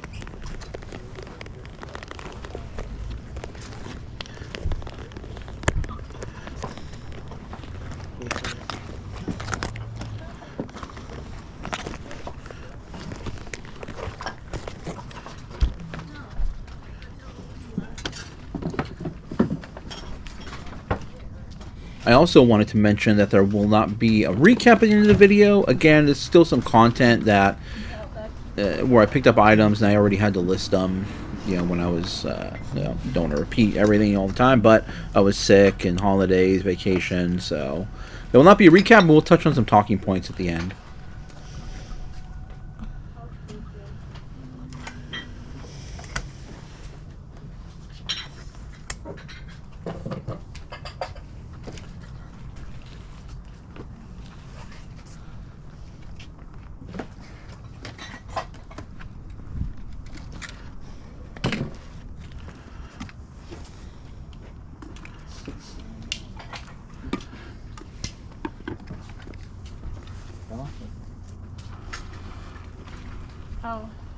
This we're doing 3. This is part of the whole water system part.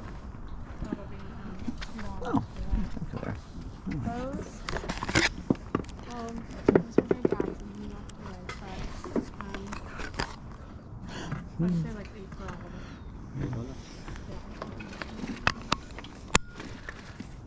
it. How much on the graphing calculator? My graphing calculator?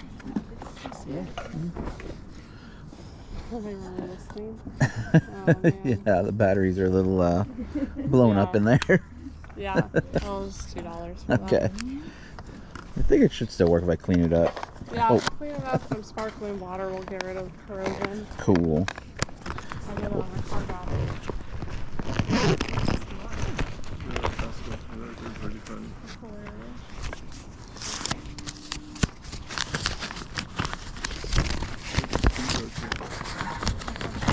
There's $2 for that. Okay, thank you. Thank you.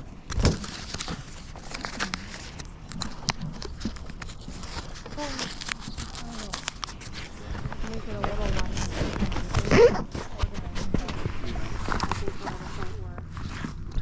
Get rid of half the stuff and you get time to organize.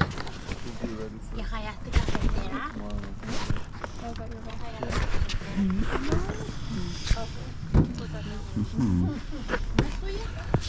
Down here in this box, I'm going to find a little Snow White 7 Dwarfs cuckoo clock, but I also find a little porcelain cat in a bed, and that was I don't think I showed on camera here, but you might see it in my hand. It's a Reniker, and it has to, I guess it's about different stories or storybooks. And it's the cat's in a basket sleeping, and I ended up selling that for $30. And I'll pop it here up on the screen. Oh, let me see.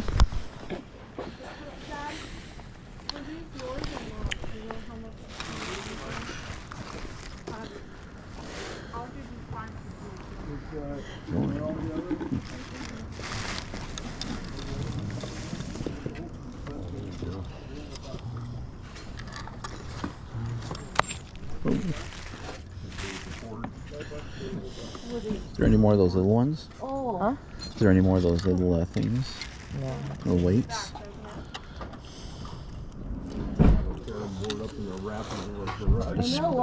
Spring still looks good in there. Want to add some pieces to it? How much are there? No, it's $1 for the whole bag.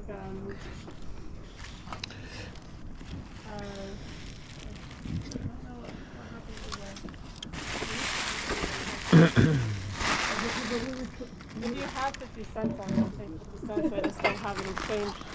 Only got cash. I got one of these. Yeah. How much for this little guy right here? I have no The little clue. pieces are in here. And I then have this. never seen that in my life. So that must have come It from my was dad. buried in there. Oh, that was my sister-in-law's. Oh, it was We'll take buried. $1 for that. All right, and this little guy too, or? Oh, wait. Sure, $1 for both. Okay, cool. That was our childhood carom game back in the They have one of them. 60s. We have We don't one. have the Well, board. we have the board, but we don't have Perfect. pieces. We knew we don't Was want that a to little throw charm? away. Elizabeth, this is all together, right? Yeah, well, he Oh, that's wanted cool. just that part of Oh, it. did you tell Lauren? Is it Yeah, I open? told him we Okay. Oh my goodness. I don't know if it's silver or not. No, it's not. It's not. What's $1 for this? Here. Giving this to me? What? Okay, take $1. There's no dollars. Oh, yeah, there is. Yeah, there is. Okay. Thank you. Oh, what are you doing? You're taking all my money. Yeah. I have some of those already, though. They're not. Here you go. Here's another $1 there. Thank you. Yeah. Hopefully it works still, I think. The spring still looks good in the back.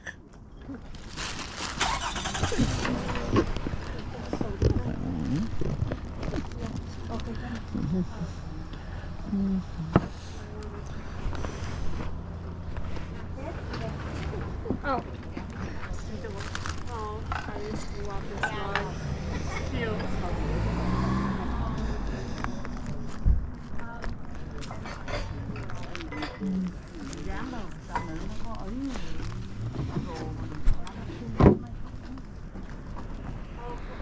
Yeah. Where do you park at? Oh.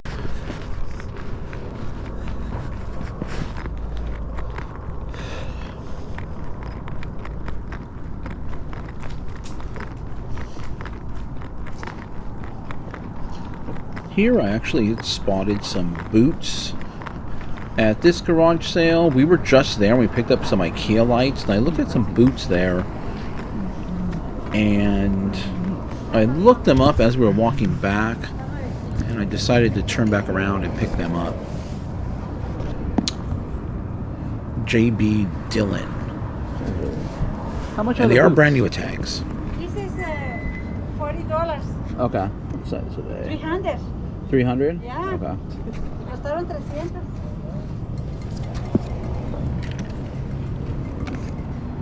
Oh, yeah.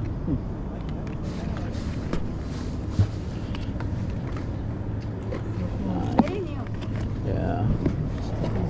Just not the right size. What size are these ones? This is a 40. What size are these ones? ¿Qué size será? You know? I think it was 8.5. 8.5? Between 8.5 and 9. Okay, it's gonna be too small. Cool. Thank you. Okay, do you Thank want you. it? 20. 20? Are you sure? This. I think And the other? I'll take these ones. Yeah, very nice. Yeah, Very okay. new. Very nice. 300. Yeah. Yeah, that's a.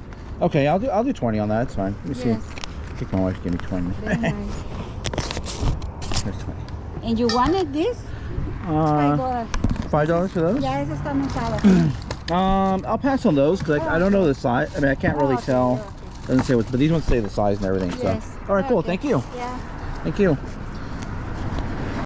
Now here we are at an estate sale, and the company that runs this sale pretty much runs a lot of them in this area. And this area of our town tends to be a little more, on the higher end. So they will price up to the higher end, whether it is high end or not.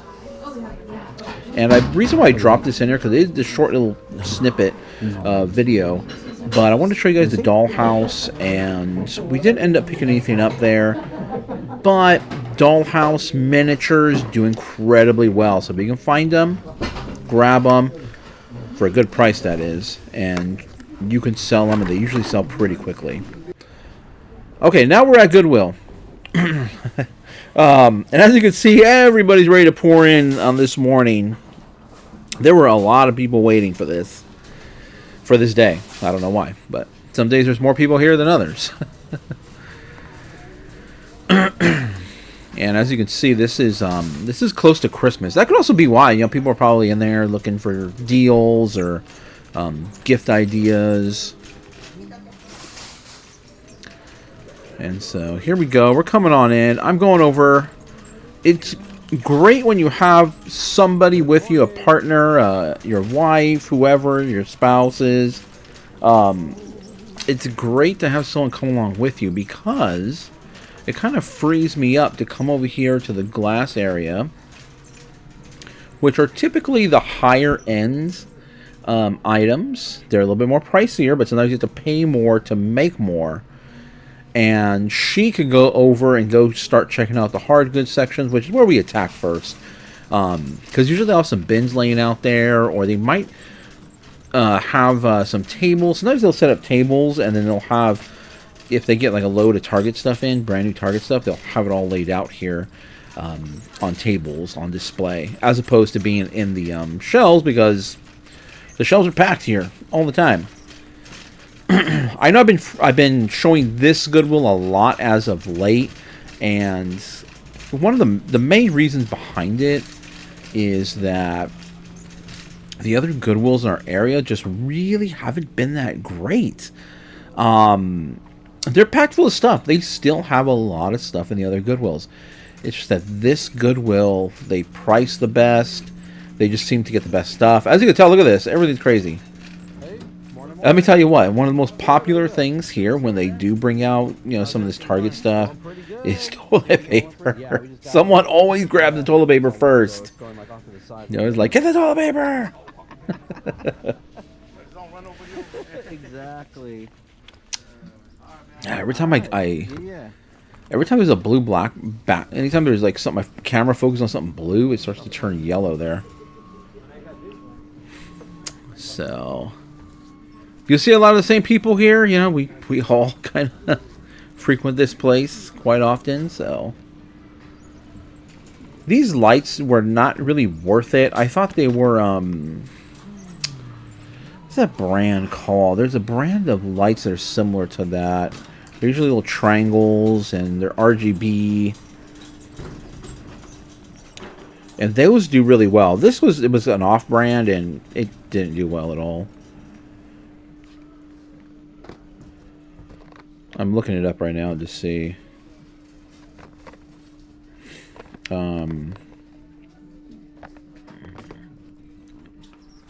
are they called? Nanoleaf, that's what they're called. Nanoleafs. If you do find nanoleafs, they do really well, and they resell very well.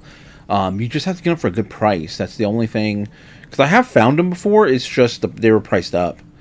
And there were some brand new ones that I picked up at Goodwill, and I didn't make too much on them, but we did make money.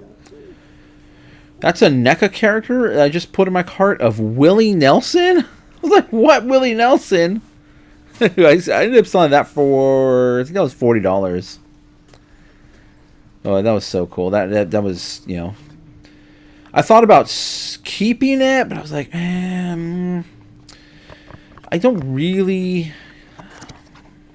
Yes, I have my Star Wars action figures, I have other action figures, but I'm more into Legos right now. So I sold the Willie Nelson. I'm more into stuff that I had when I was a kid. Wrestling figures. Wrestling is always incredibly popular. Look out for wrestling action figures, especially the vintage ones, but even these modern ones, if you can get them for a good price, definitely look out for it. These weren't WWE or WWF, as I remember it. I believe that's, I don't know, it's not even WCW. It's a different. I'm really not familiar with other wrestling associations besides WWE. So, but just a couple of great pickups. This is actually going to be a, yeah, look at this. This is really cool. Oh, Disney and Kanto. Really cool pickup here, and again, brand new toys.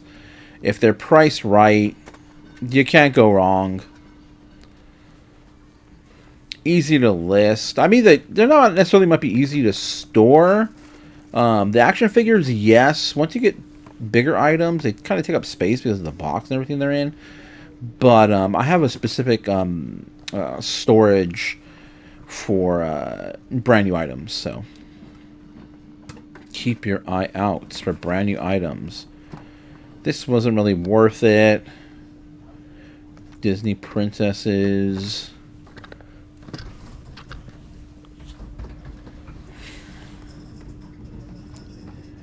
So I'm looking around. So I saw some the action figures here in this little, like, where they put all their game board games and stuff. So I'm just making sure I don't pass anything up. Make sure I look over everything carefully.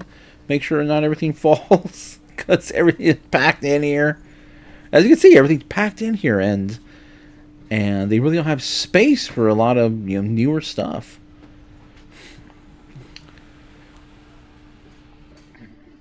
I'm just making sure I don't. If there's any more action figures, definitely want to pick them up. And with a lot of the newer action figures that you may find out there, especially at Goodwill, like these ones I'm picking up, a lot of these are still for sale out and about, like at Target, Walmart, other stores. So you really kind of have to, sometimes you have to wait. Either you have to price it better, or you're going to have to be willing to wait on it for a little bit, because you have to wait for the other stores to clear them out until they become not available. And then people will start looking to alternative methods of acquiring what they want or toys they want. So Sting, popular character. I'm not familiar with the other guy that I picked up, but Sting is definitely a popular character. There's a G.I. Joe action figure in the cart as well too. We went ahead and picked that up.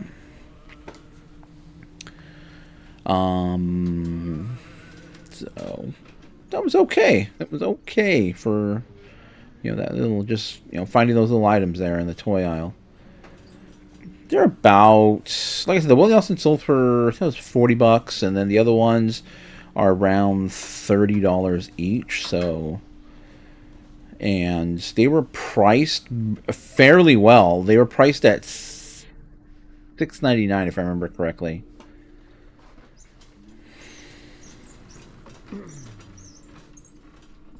Oh, I thought that was the Microsoft ergonomic keyboard that I always pick up, that always does incredibly well.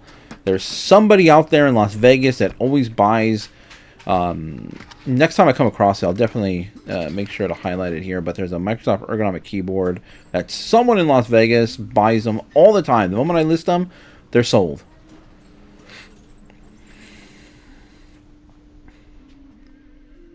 So definitely look up the model numbers. With a lot of electronics, it's easy because there's a model number on the back. You can quickly just look up that model number. You put the name of the device, model number into eBay, and it should come right up. If it's worth reselling, it should come up for, there should be something out there for it. Even, it'll even if there's no solds, at least it'll give you a sense of, what people are asking for it. And if there's no solds, typically you would not be picking it up, because then there's no buyers for it. You got to make sure you have a customer base or buyers for these items.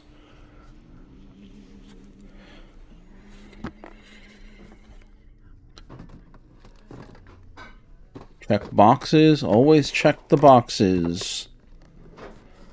A bunch of random, look like Pokemon cards, I believe.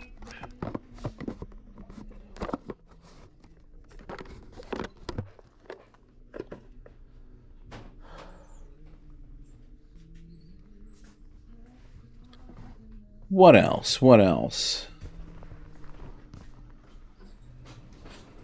Okay.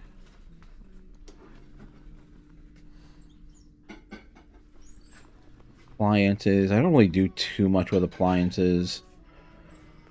Or big lamps. I mean, they really got to be something special in order for me to pick it up. And one of the main reasons is the hassle factor. You got to account for the box, the packaging material. Is it, if somebody orders it, internationally, are you still going to be able to get it to them safely? You have to think of that. You have to think of, man, if this thing's going over to Hawaii, is it going to be able to survive a trip? Am I going to be able to package it well enough to survive a trip overseas? Because it can happen. It can sell overseas. So you have to think of that. Take that in consideration. Not so much the shipping cost, because, I mean, in my opinion, you should be passing the shipping cost along to the buyer. But you still want to get there safely, no matter what. And if it's costing you a lot in packaging material, it's just not worth it. And also, too, the higher the shipping cost for the buyer, it could deter a lot of buyers. It could put it in a situation where you only have a few people that could potentially buy it. You can be cornering, really being really cornering the market or only having a limited amount of customers that can actually pay for that item. Not just the price they're asking, but also the shipping cost that it's going to take. So that also has to be taken into consideration. And I just don't like dealing with appliances. You got to test those things out. Got to make sure they work. I have a juicer. I think I mentioned this before. I have a juicer still sitting on my stairs. And the only reason why I'm not in a rush to get it listed because it was only like $6. So there's not much money into it. So it doesn't motivate me necessarily to get it listed. Plus, I might want to keep it too. It is the new year, I guess. I gotta. Just telling my wife or somebody. I was like, my resolution this year is to eat unhealthier. The opposite of what everybody does. Oh man, but please, try to stay in good health. We're out there.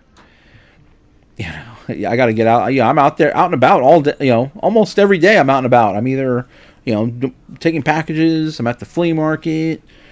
So it helps to be, healthy. It'll help your situation to be healthy. But man, I can't. Matter of fact, off topic a little bit. I was over at Five Guys the other day, and I don't typically. There's a place over here near us. It's called Casa de Fruta, and they have a restaurant there that makes the most amazing BLT sandwiches. However, I was just at we were at Five Guys the other day, and I wasn't really hungry, but I was like, I'm gonna get something. I might get hungry later. So I didn't want a burger. I didn't want like a whole burger because I was like, oh man, it's gonna be too much. I'll be too full.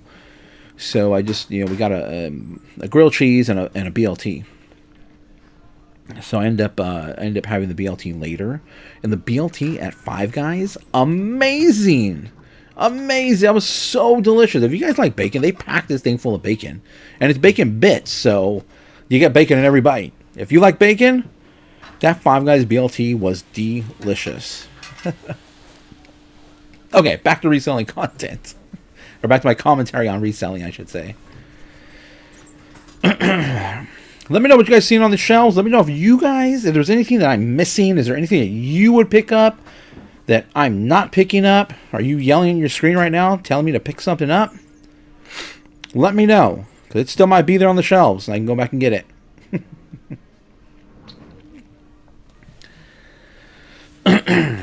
Here's a little miscellaneous area. It's kind of got this white and red scheme going on with their products right now. Haven't found any. Still on the lookout for good old Glassy Baby. It's been several months since we found one. I don't know. Maybe Goodwill caught on, and they're keeping them for themselves now. But it's been a while since we pulled one out of Goodwill or anywhere for that matter. But definitely some nice stuff here. There is nice stuff on the shelves. It's just, it's not resellable. Maybe retail, it was obviously it was a retail at some point. Somebody bought it. But for resale, it just doesn't have any value or enough value to be worth it to sell. To resell.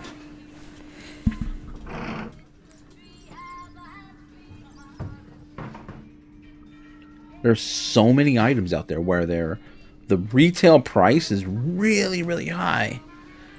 But then once it's been, used and you find it on the shelf somewhere, you go to resell it, it's just not there.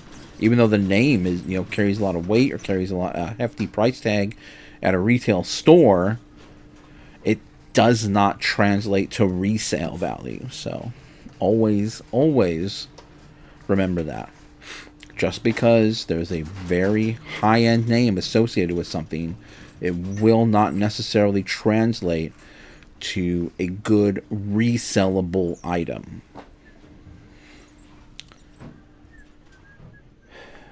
Clear glass. I'm definitely a huge fan of clear glass. But it's I don't know, it's just too generic, or it just doesn't there's really not much resale value, and a lot of the clear glass is just not even worth it. It's just cheaply made, cheaply produced. So the reality is there's just not that much that is in the clear glass or anywhere, anything for that matter. There's just not much out there that is really resellable. So of all these thousands and thousands of items that are sitting here on the shelves, you know, I'm only pulling out a small portion of what's going to be worth it for me to put on eBay and or another platform to resell. That's a lot of people think, oh man, they see a lot of videos, they see a lot of you know, bolo videos or sold videos. One of the reasons why I do like the shopping videos for reselling is because you see how much stuff is out there and how much is actually in somebody's cart that they're actually going to try and resell. It's not much compared to what is actually out there. So when you see what's sold videos, you don't really get that same feeling. You just see people selling. Look at, I sold 10, 20, 30, 40 items. Yes, but how much did you look at? How much did you go through to get to that, you know, to get those sales? And as you can see, it takes, you know, there's quite a few items. There's a lot of digging. Out of all these hats, there might be one that's worth it. And in this case, I really don't think there's any here.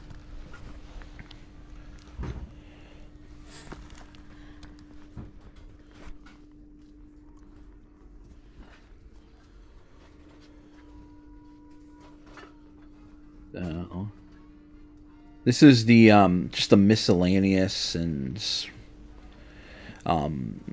not pottery or glass section here. This store used to have a dedicated hat area. They used to have a specific area just for hats, but they have since consolidated what hats they get into these shelves.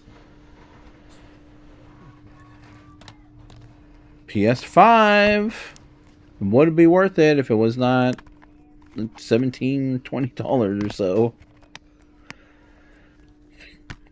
It's a good game too. My son already has that. Oops, my son already has that, so I would have picked it up for myself. That is, it wouldn't have been a resellable item.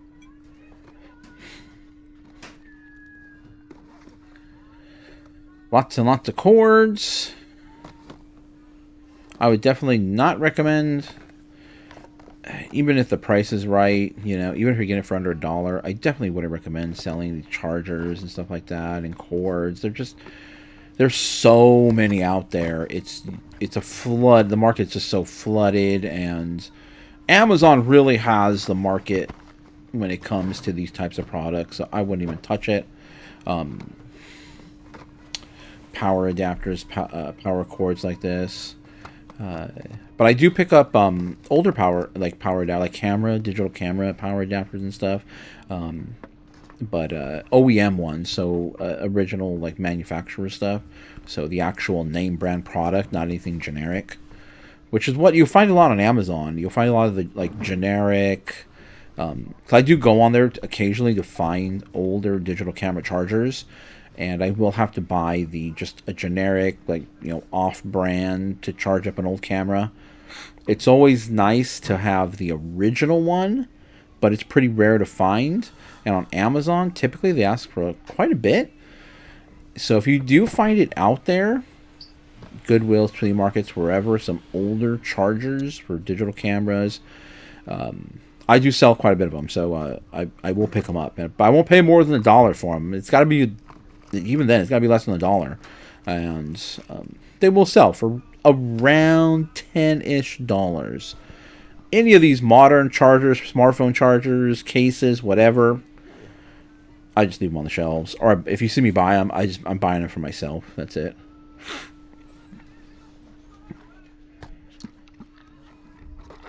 I thought that was like a little Lego set or something, so...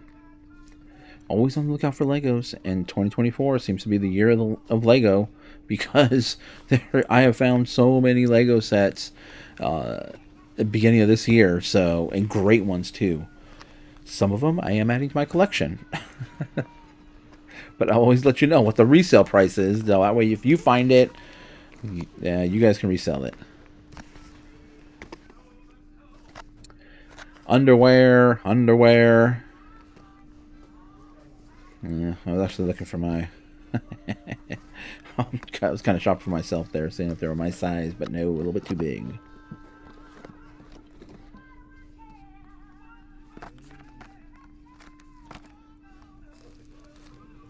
Definitely shop for yourself. As you can see, there's a lot of new stuff here. There's a lot of new stuff. So if you need anything, great way to save money right here. I wouldn't touch used underwear though, but they don't sell used underwear here at Goodwill. They can't. So I don't even. They would probably throw it away.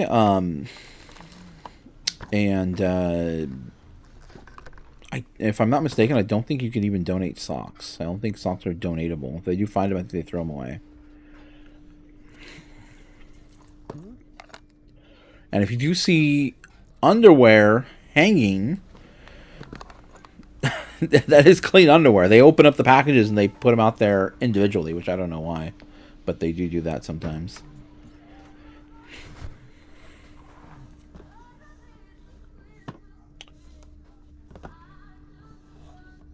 Oh, this is a pretty good little find. These air flyers, RC. I'm just making sure everything's in there. It was actually brand new. So I'm going to list that as open box. That should be like between $30 to $40 for that piece. It won't be necessarily a fast seller, but it is brand new. It's slim. It's easy to store.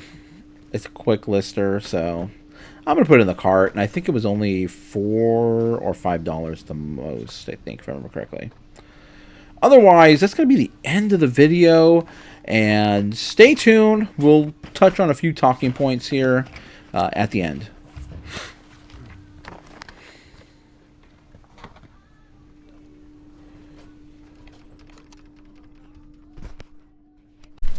Okay, everybody, welcome to the end of the video. And I'm going to talk about a couple of things. First, I'm just going to touch back on shipping really quick. I want to show you guys a couple of boxes that I use. And we'll talk about computers, what to look for. They've been selling, like hotcakes right now at the beginning of the year. So, computer stuff, components, keyboards, all that stuff. But I'm going to get more into the component side of things. Now, first of all, the two boxes that are incredibly versatile, I always keep in stock. And this is based on just over the years what I've been selling, and I'm like, you know what, I need to keep this in stock. I can use it for a lot of different items that I end up buying and need to ship out. First off is the 12x8x6. It's a bit of a longer box, but yet slimmer as well too. I'm going to show it like this. So, great box to keep in stock. Another thing too, when you are getting boxes, you got to think about the dead space in the box and how much, extra padding material you're going to need to put in there, because that's going to add weight to your box. Plus, you don't want your package, jiggling around everywhere in the process of shipping, because that can lead to something breaking. But I found 12. If you guys are watching the video, you're resellers, you're like, hey, I want to pick up that stuff. I sell stuff just like that, and I have trouble shipping. This is an incredible box for its versatility. And I ship a lot of glassware, pottery in these boxes. If anybody orders 2 mugs at the same time, it'll go in one of these boxes. I have enough room for padding. And it's not, an overly large box either as well too. So great box to have on hand. If you're watching my videos and you see I come across that same item, I come across those items, I want to resell them, or I resell the same stuff and I have trouble shipping, or I don't know what to use. So 12x6x8, I order them on Uline. It's cost effective for me, and it gets here next day. So they're incredibly fast. The other box, and I kind of talked about this, is this one I use for hats. It's a 9x7x5 box, and this box, a little smaller box, but again, I could get a smaller box and save a little bit on the weight for my hats. But the versatility of this size is just incredible. I just sent out a action figure. It was actually a guy. It was like a lottery picker type of electronic device, and it fit perfectly in this box. I just wrapped it in a couple layers of bubble wrap, and it fit perfectly right inside this box. So it's not just used for hats. It's versatile, and I don't have to waste money on different sizes of boxes for the different items that I buy. This is still a great size for a lot of items. What have I shipped out in this recently? Actually, I shipped out a couple of small glasses, whiskey glasses, in one of these boxes as well too. So look if you are buying your boxes, look for box sizes that can be used for multiple items that you ship or that you buy and sell on eBay or wherever you buy and sell. So great boxes to look out for. 2 great sizes. Okay, so we're going to talk about computer components, because I sell a lot of computer stuff. Beginning of the year was pretty crazy getting computer components. I had it was huge, bigger than my head. Bigger than my shoulders, I should say. It was definitely bigger than my head. Bigger than my shoulders. It was a universal, what is it? What do they call it? It's not universal. Uninterruptible power supply. So it's basically a power strip with, what do you call it? Surge protection. And it has a battery in it. So not only will it provide multiple outlets, it'll also provide surge protection, but it'll also provide a backup battery. Now that is what they call a UPS, or uninterruptible power supply. Is I would highly recommend it for computers at home or electronics at home. It's better than an actual surge protector, but it is a little bit it's a bit costly. That one I sold for $175, and it was 30 pounds. It was wild. I mean, wild from a weight standpoint. As far as packaging, luckily I carry boxes, because I sell a lot of keyboards. I carry boxes that are 20 inches by 12 inches by 6 inches for long but yet slim items. So that was able to go in one of those, and just wrapped it up pretty heavily with bubble wrap.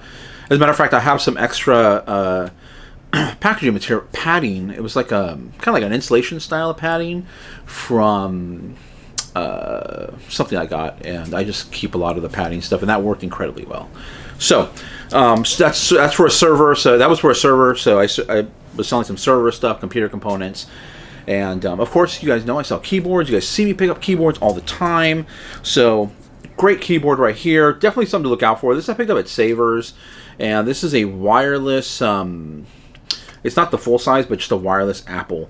Make sure it's Apple branded. I paid less than $7.99. I got 20% off because I had a coupon, but it was $7.99. It should sell for like around $20-$25. But look for the Apple logo on the back of these keyboards here, and then they will have a number down below it. It'll say model A1644. So definitely look out for these Apple keyboards. These Apple keyboards do incredibly well as far as their sell-through rate. I was going to say a sell-through rate. You guys know I don't really like to say sell-through rate. I like to say customer. I look at it more as customers and competition, customer base, because sometimes sell-through rate doesn't. You could leave a lot of profit on the table if you're just focused on sell-through rate. But Apple products sell incredibly well. Their keyboards sell incredibly well. These rechargeable ones do really well. These actually recharge with a lightning cable, so just be aware of that. And they're Bluetooth. And the full-size ones do better. People like to have that number pad on the side of them. Okay, another thing, I've been selling a lot of our computer components, and what I've always kind of sold a lot of our computer components here. And I have an example here. You really shouldn't be putting your fingers all over it, but this isn't a computer channel. This is a computer channel, so I know there's always a lot of people in the the comment section of those computer channels I watch, and like, you can't be doing that. You can't be doing this computer. You can't be. So, but this is an old motherboard here. Otherwise, this motherboard, and the reason why I say motherboard and not memory or the under this fan is the processor, or something that looks a little like this right here, processor.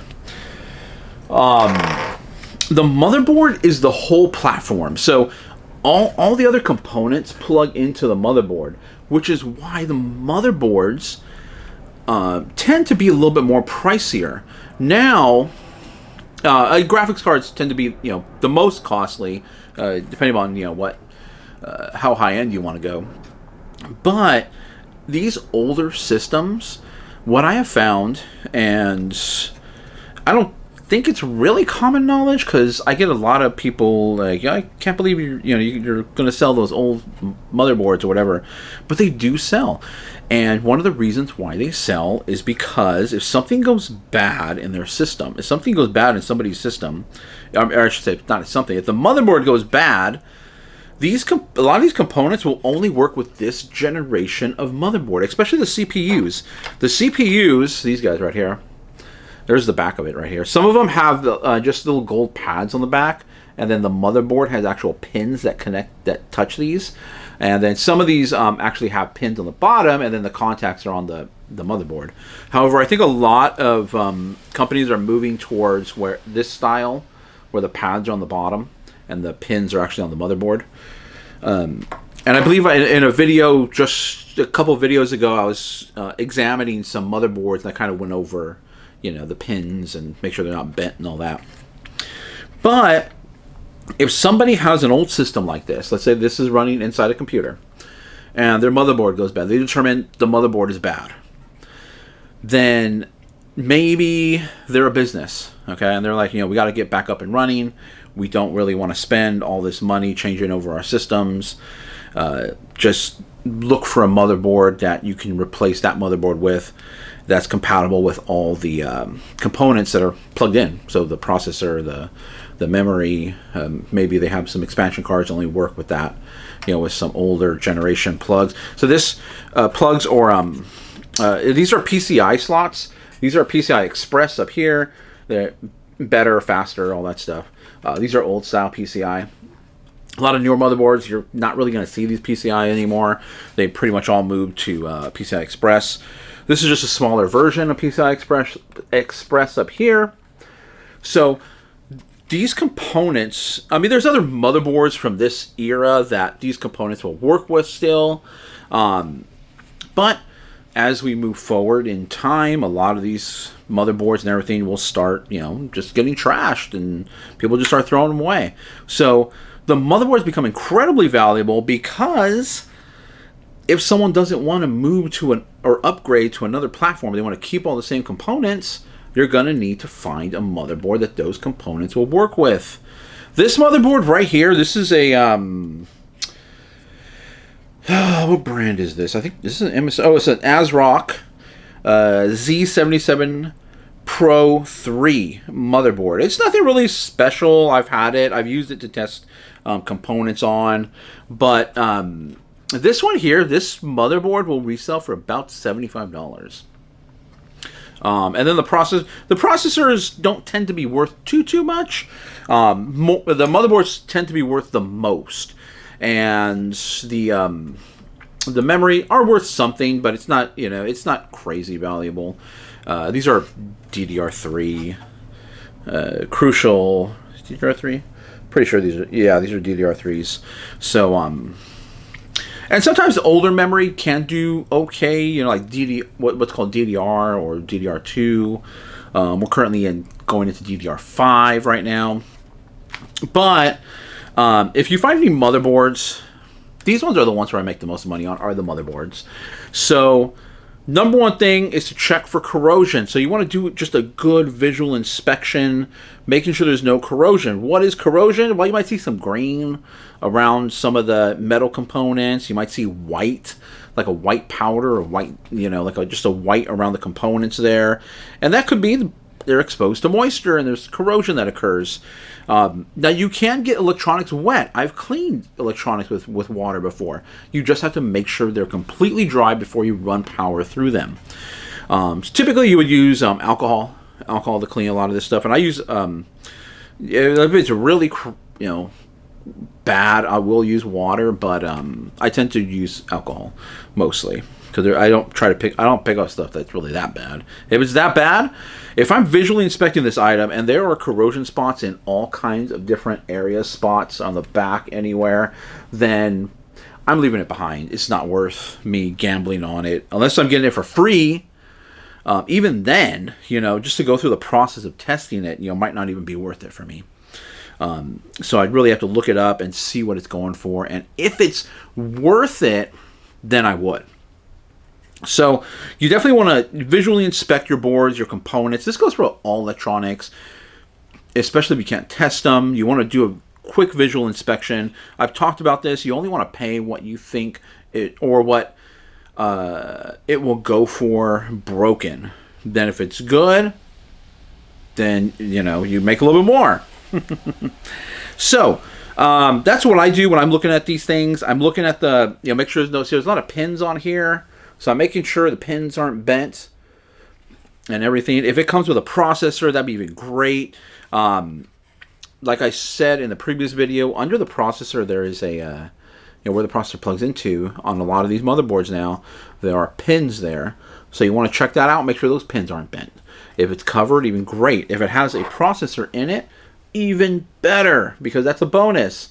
These the processors, I forget what processor is under here, but if I'm not mistaken, I think it's like $20. So the processor or the brains of the operation isn't really worth it. You need the whole motherboard. And the motherboard is kind of like your nervous system. It's running all the little signals everywhere to, signals are coming in and going out. So visual inspection is key for me when I am buying these things. You don't really have to be an expert to look at it and be like, hey, that looks broken, or that looks like it's been sitting in water for a while, or you can quickly look at it and determine, hey, that looks really clean and it's potentially worth it.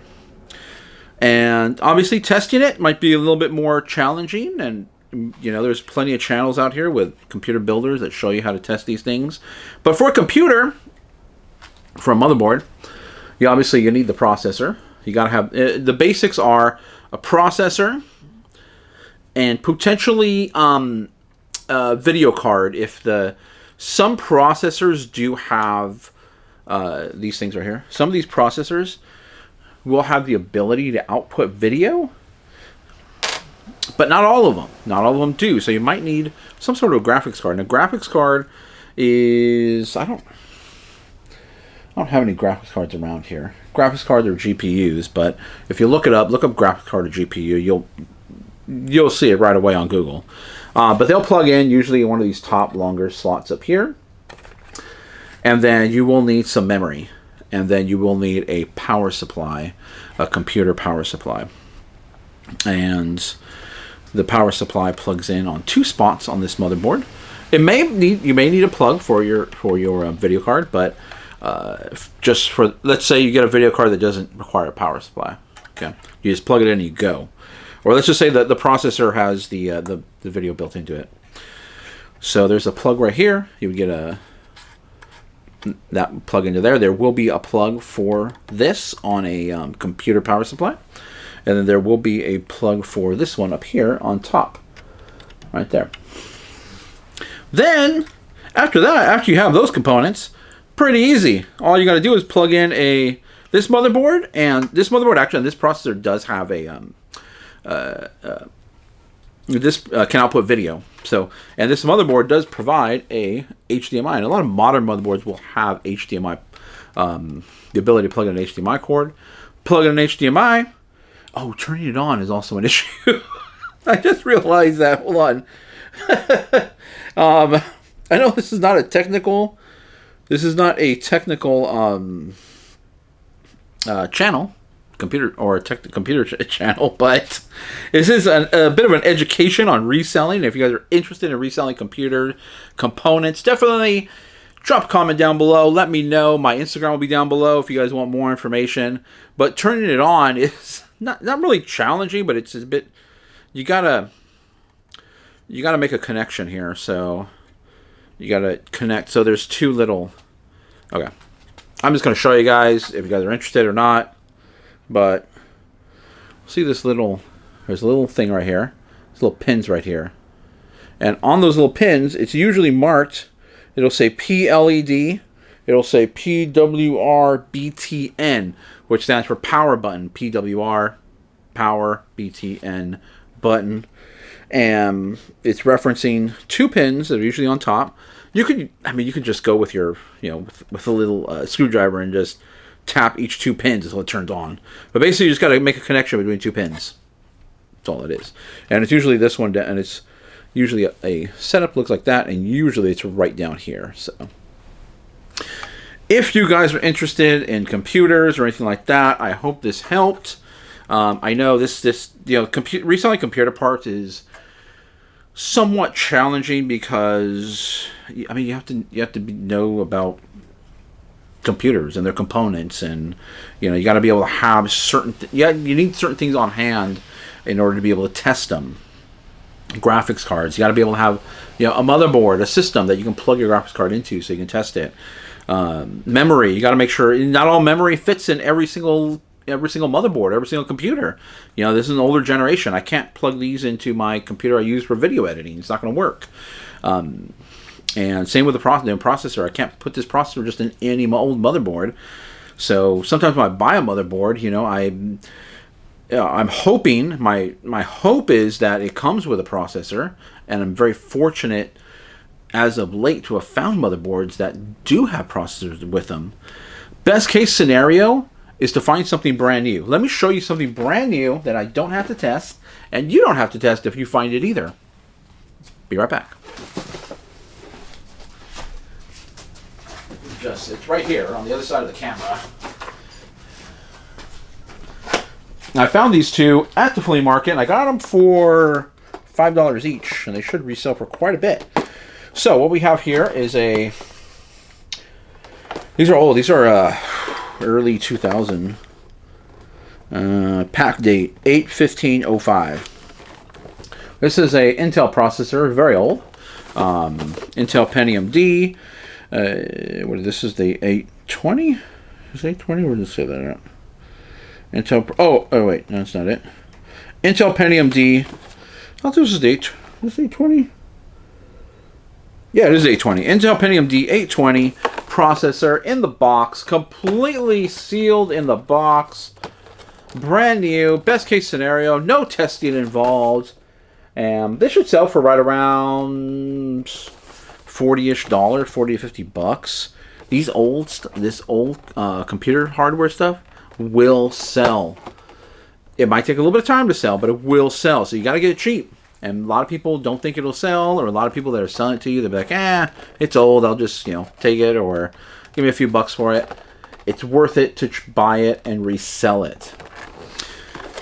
Especially if it's brand new, because all this stuff should have been opened way back then. And then the other thing, this is actually a motherboard, and this is brand new sealed. It is open. The box is open. But on the inside, it's all buried underneath it's underneath all this stuff. I don't want to move all this. All the this is an I/O shield, but this kind of completes your build on the back of your computer. You don't need it, but it looks clean. It makes a clean look in the back of your computer. It's in here sealed. So it's in here sealed. It's still inside the plastic or the anti-static bag that it comes in. But brand new motherboard, and this one should sell for closer to $70 to $80. So if you're interested, you guys can leave a comment down below, or Instagram will be down below. You can always DM me on Insta.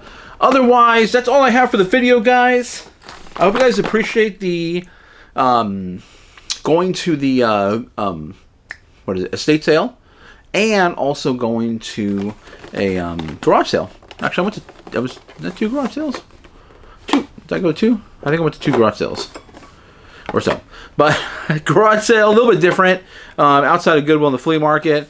We'll be back at the flea market with more flea market videos. And there will be recaps hopefully appearing soon. I think I have one more video without a recap. But we will start having recaps again.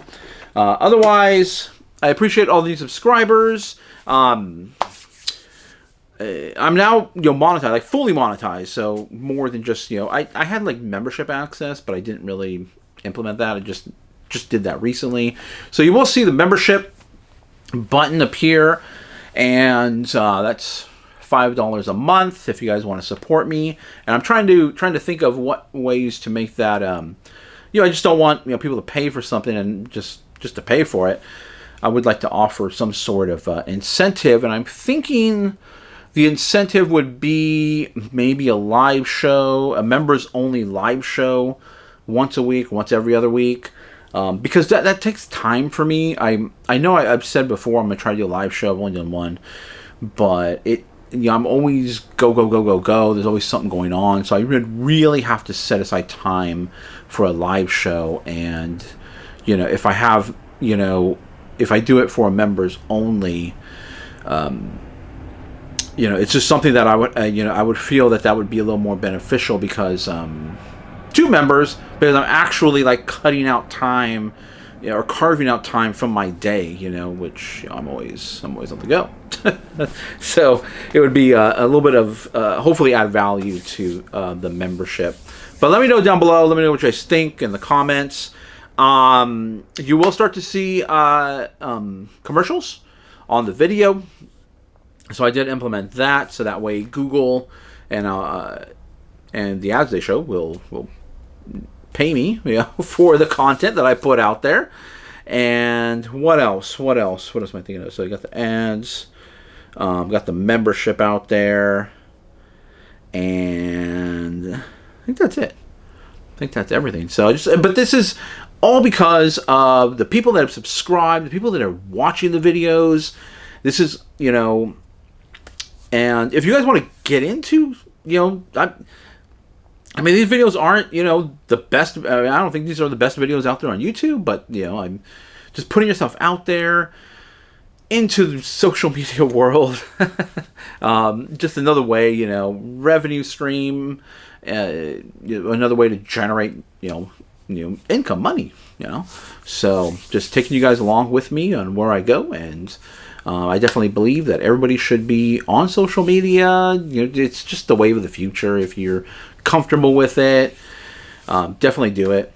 And what else? Appreciate all these subscribers. Please subscribe if you enjoy the content, and I appreciate the thumbs up. That helps. The thumbs up helps to push the videos out there on YouTube. It shows that people like it, and they will push the video to more viewers, as well as comments, and basically any interaction with the video will help push it out there to more people.